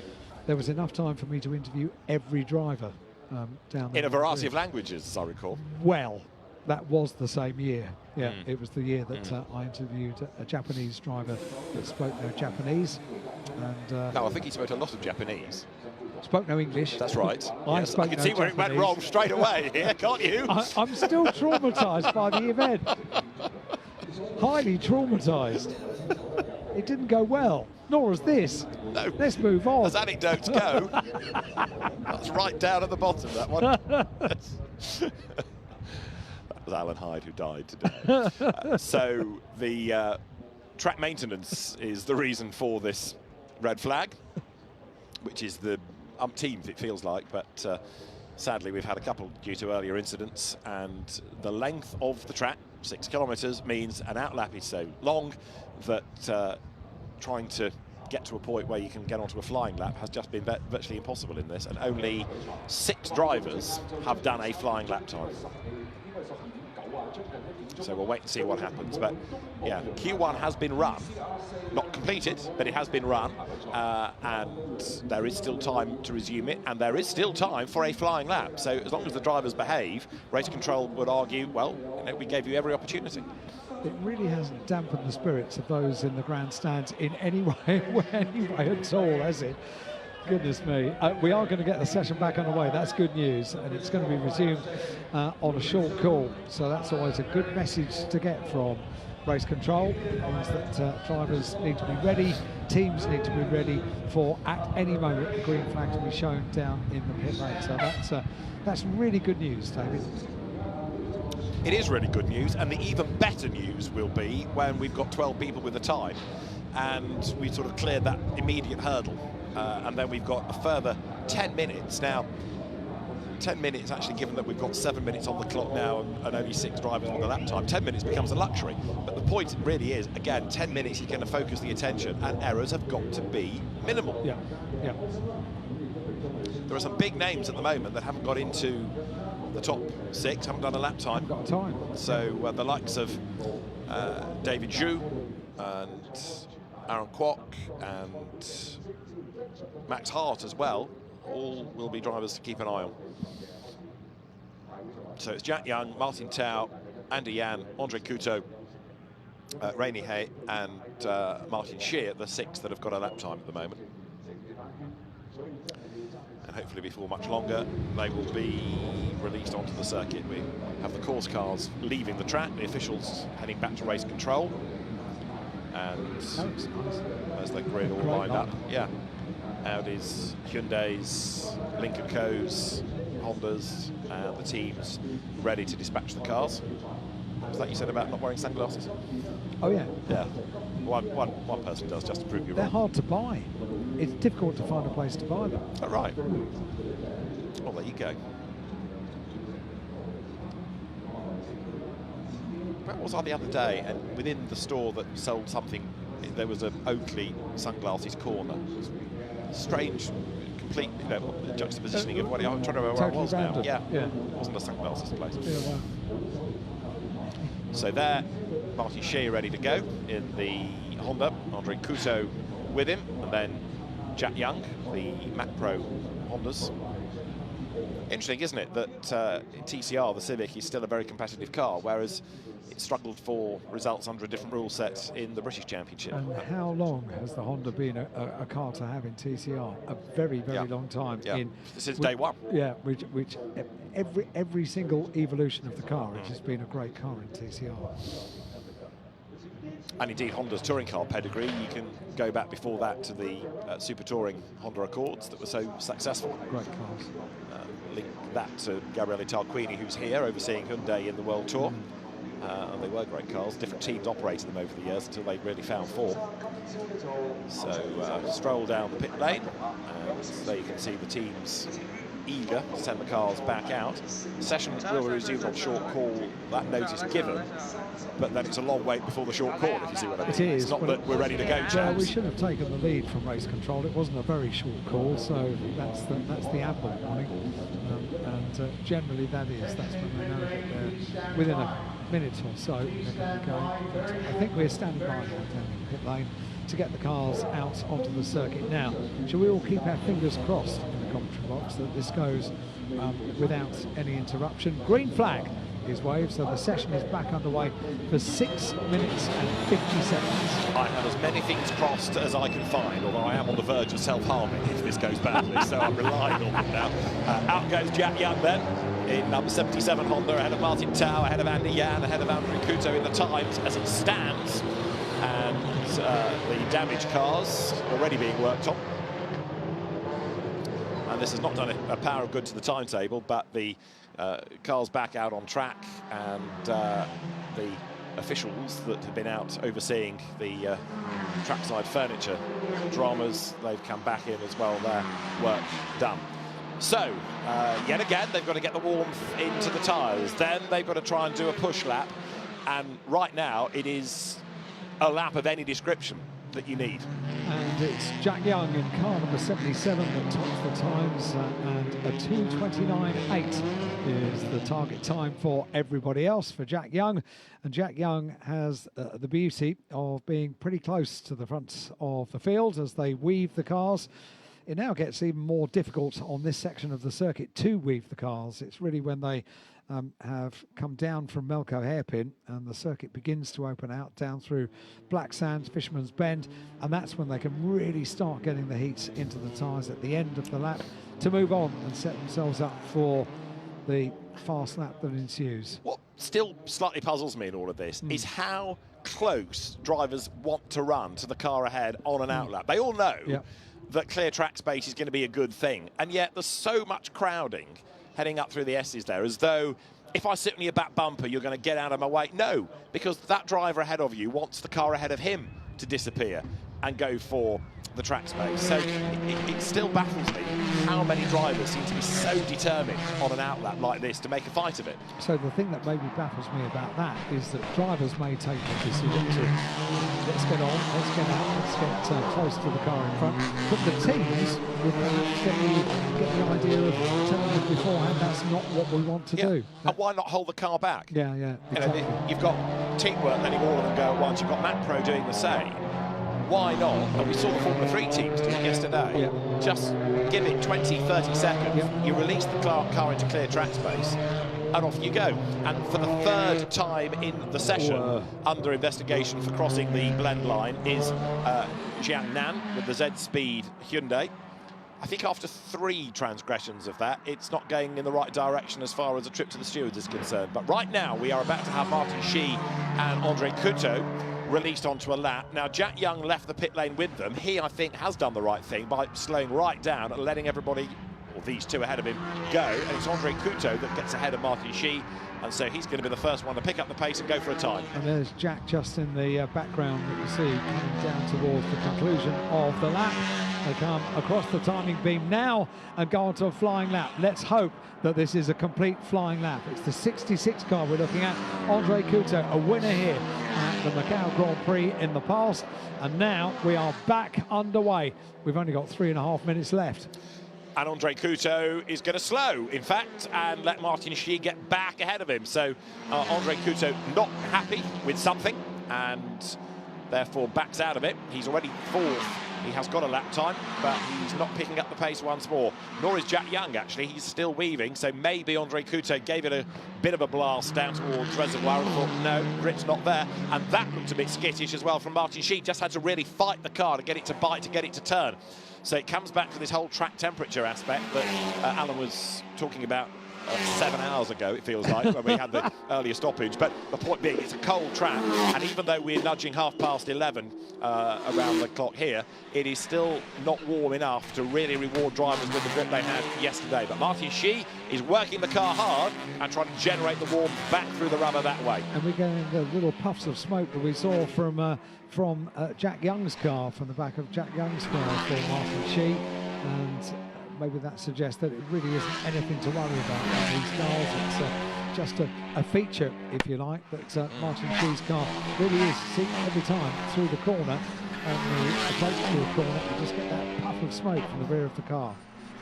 Well, Martin Shi is trying hard, in fairness to him, and as he comes there now through Police, that right-hander, and up towards Moorish, the Honda Civic, the macXony.racing team, accelerates now up towards Donna Maria, and on this lap the first sector was good, sectors 2 and 3 not so good. And that smoke, it's a lot of smoke. Worse. It's a lot of smoke from the back of his car, a lot more than it was from the back of Jack Young's car, but we wonder whether it's anything to worry about. Let's have a look where we are as they come down from the Melco hairpin. In the background we've got Jack Young's car. They are queuing up, if you like, for the Melco hairpin. There's a damaged car, the 65 car. It's the car of Ling Changhua in the fancy Audi. That's it. That's going to be another stoppage, and there is less than a lap time left. So unless they cover that off with a yellow flag and just let people go and get a lap time, red flag, and that's your lot. Because there's no chance of getting things back underway unless they're given a time extension. But you're right, in the wall, Ling Changhua, and that is it. And yet again, Macau bites. But what is it about today? It can only be that it's a colder track, and that's what's catching out people, surely. Because we had such a well-run, well-disciplined day yesterday.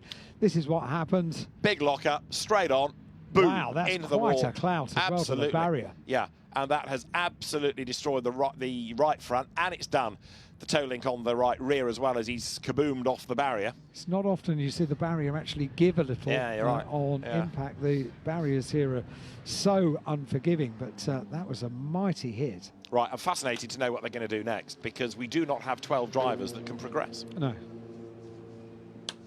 Fortunately, David, that's not our concern. No, indeed. There would be a 5-minute break. Well, it's going to be longer than that anyway, because we need to retrieve the car. We need to make sure that barrier is okay.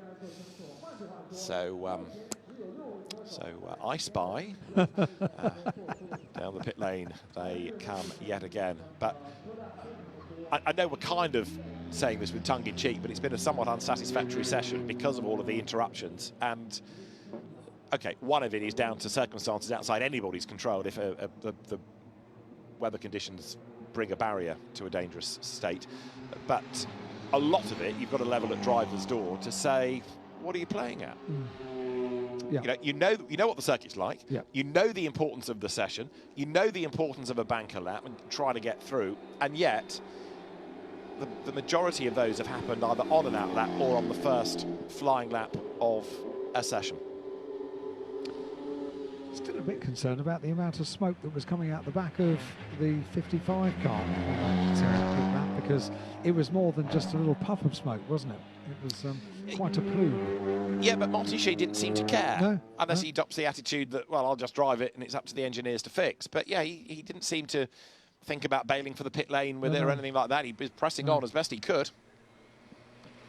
Local time here in Macau, 11:36. So in normal circumstances, we would now be a good way into our next qualifying session for the Macau 70th Anniversary Challenge, where we see Toyota GR86s and Subarus competing against each other to celebrate the 70th Macau Grand Prix. However, we've had a number of stoppages for the Macau Touring Car Cup, the China Touring Car Championship, competing here on the Guia circuit. In fact, I have lost count how many stoppages we've had. In this session alone? Yes. I think that was 4. Stoppage number 4. So the first one was for Sunny Wong. I had to remind myself who I'd written down there, because it was a while ago. It was a long time ago. The second one was the double whammy for the Tony Chan and Lung Cheng Fan incident, and also we had Felipe de Souza in the wall. Yes. The third red flag was for the banner. Yes. And then red flag number 4 is for, who did you say it was? Ling Cheng Hua, number 65 Audi, which is there being retrieved. At least he had the good grace to stop near a crane. Yeah, so that's a quick fix as far as getting the car off the circuit. There is certainly a bit of investigation to the barrier just to make sure that that's okay. I'm pretty sure it was, but it did give a little as the impact took place, so they just need to inspect that to make sure that the foundations for that area of barrier are absolutely as they should be. And also a bit of debris to clear up from the circuit as well. But in the meantime, how many times have we said that? Said this during a red flag intervention, that Jack Young is top of the times with a 2:29.8. We said at the time that it was pretty important that you put that lap in early on in the session. I don't think we really realised just how important that was going to be. No, I totally agree. Totally agree. So, in theory, the top 12 would go through into the next part of qualifying. But only in the end, 6 drivers did a proper lap time out of the 26 that began the session. So now the stewards will discuss what they do about the next part. You could argue that you only put the 6 drivers through that did a time. You could argue that you can't run Q2. You could argue that you need to give the drivers more time from Q1. There are all sorts of discussions, no doubt, that will go on to come up with the final solution, the final plan. Jack Young, car 77, a 2:29.898, the only car to have ducked underneath a 2.5-minute lap around the circuit. Chance to see the cars down in pit lane. And I'm going to guess that there are quite a few quite high-level conversations taking place behind the scenes in absolutely. the administration for the championship. I mean, some of the drivers, I think, are anticipating that they're going to go back out again. Now, they could do that. They could say, all right, we'll give you an extra 5 minutes. They could go... there are all sorts of options, right? You abandon it completely, you use a free practice time. You could say, we'll take the 10 minutes out of Q2, give you those, and just run it as an all-in qualifying session and not do the elimination process, because technically that 10 minutes is still available to you. Or you just take 6, or you give an extra bit of time to Q1 and still do a Q2. There are lots of things that are available, I would have thought, to the stewards, because these are circumstances that are not covered in the regulations per se, and therefore a solution has to be found. Yeah, exactly. I think, again, depending on what the timetable permits, I would say, right, we're going to do 10 minutes, but for everybody. But it's not my choice, it's down to the stewards. But that, if you like, is I suppose, available to them, because the qualifying session still has 10 minutes to run, if you see what I mean. Just looking back to see when this session got underway, 10:30 this morning, so we are now 1 hour and 10 minutes into this qualifying session. Q1 of 2. Yes. Stay ahead, it says on the back of the Martin Shi team crew clothing. That's 25, which is Yan Chao, with another of the Audis, that car run by Bass Racing. And it's interesting, isn't it, that nobody is getting out of a car. Nobody is thinking, well, that's it, I've not got through to Q2. They're all sitting there. Still in with a chance. Yeah. As though Q2 will be available to everybody. Ever the optimists. Well, hasn't dampened the spirits of the crowd, although a few of them popping off to get something to eat. There are so many opportunities to get a bite to eat, something to drink, to keep you comfy in the grandstands if you're here for the entire duration of the day, and the school trips as well. So, nothing can dampen their enthusiasm for this event, and why would they? The schools all colour-coded, so it's really easy to see where each school take their place in the grandstands, and that's really good to see on a Friday morning here at Macau. A huge draw, not just from the motorsport fans of the area, but also from around the world as well. They come from all corners of the world to focus on this area, not just for the action that we get during the day. Another school trip. How was your school day out there? Well, that's about flags. It was all right. We weren't in the classroom, so it was all right. Some big crashes. Yeah, that's true. Anybody that was sat in the grandstand at Reservoir and saw Sonny Wong's off, we'll take that home with them. So the session is still under red flag, and the car of Ling Chenhua being recovered. The Fancy team operates that car, whereas you have Fancy also running a Lincoln Co of Yan Chang within the Kumho TCR World Tour. A team name I like. Fancy. Yeah. Yes, takes your fancy. Because I can say the Fancy Audi, and it's absolutely right, and I like it. Not so fancy now, is it? Not as such. No.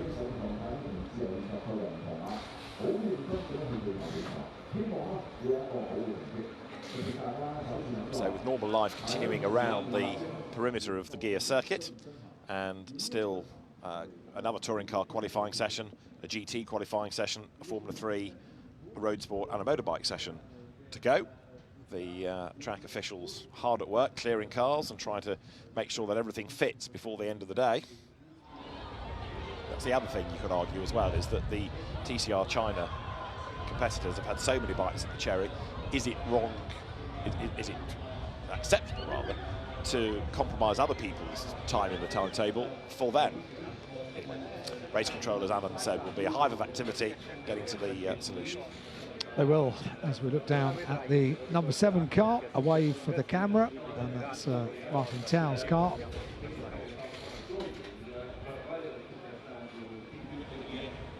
Martin Tao, one of those Hyundai N entered, Hyundai Elantras. So if you've got the Hyundai N badge on it, you know it's a sort of works effort. And Hyundai with a big program in touring car racing and rallying, another manufacturer that's really taken motorsport by the scruff to promote the brand, and it works. You know, you see so many of the lilac Hyundais on the road now. There's a whole cult following to the cars, and yeah, the involvement in the sport has certainly paid dividends for Hyundai. Motorsport, as far as the way that a brand is perceived, so often in the past has done a really good job of making a brand be cool and look cool.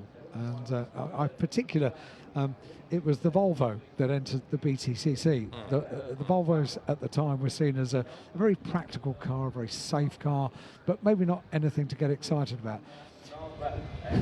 Give it to Tom Walkinshaw and say, put a livery on that, make it race, make it win. Yeah, and exactly. And it becomes a cool brand. Yeah, it did. Yeah, I mean, when the 240 turbos raced in the 80s and would have raced here in the Guia race, they were known as the Stockholm taxis because they were this very square, staid car. Yes. But quick, but didn't have any flair. But yes. Sections 1 and 2 are cancelled.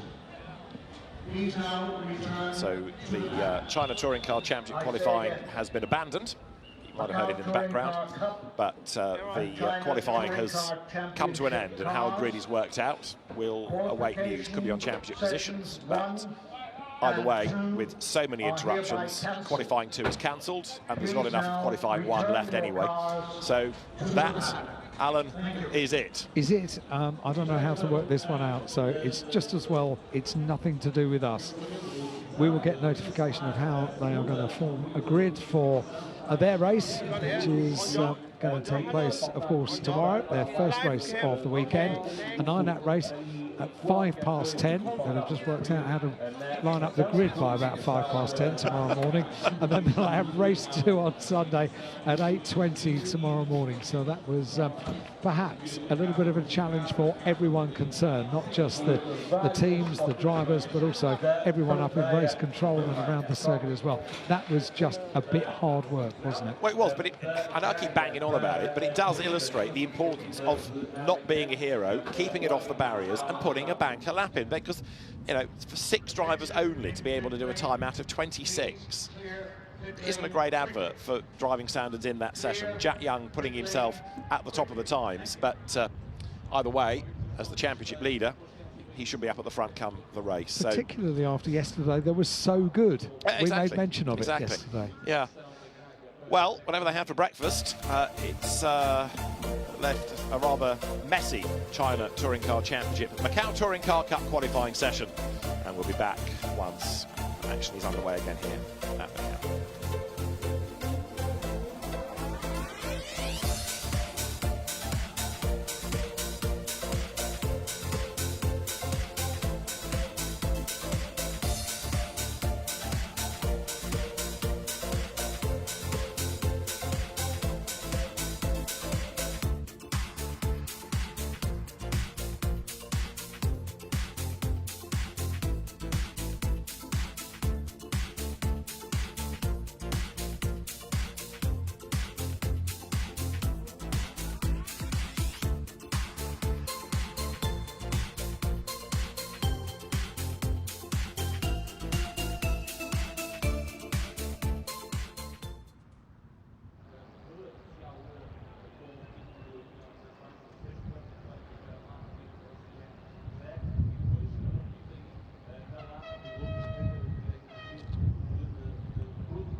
Attention in pit lane. Please clear pit lane immediately. Return your cars to park firmly. Now. Please clear pit lane immediately. Return your cars to park firmly. We need the pit lane cleared for the next session. Please clear pit lane immediately.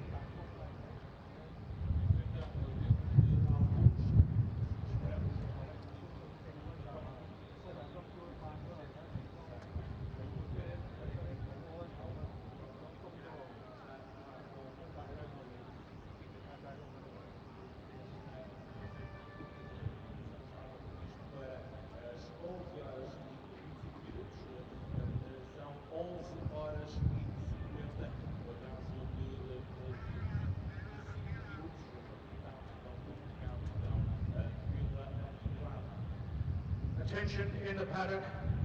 Attention in the paddock. Macau 70th Anniversary Challenge. Cars, please stand by for very short call. Please stand by for very short call. Start your engines and warm up. Start engines and warm up.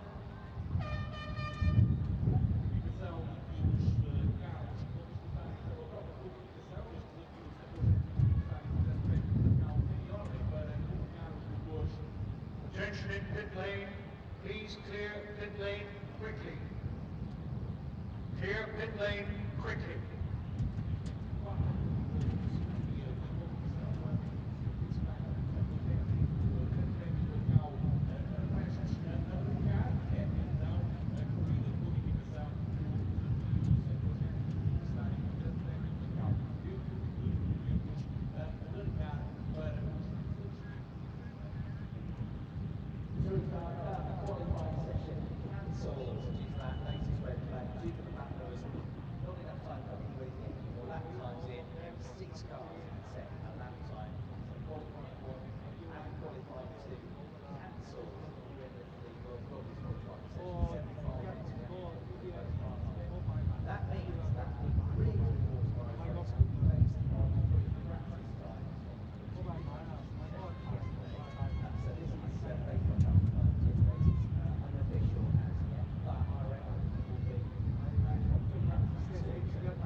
Attention in the paddock. Please stand by for very, very short call. Engines to be started. You are to be ready to go at very short call.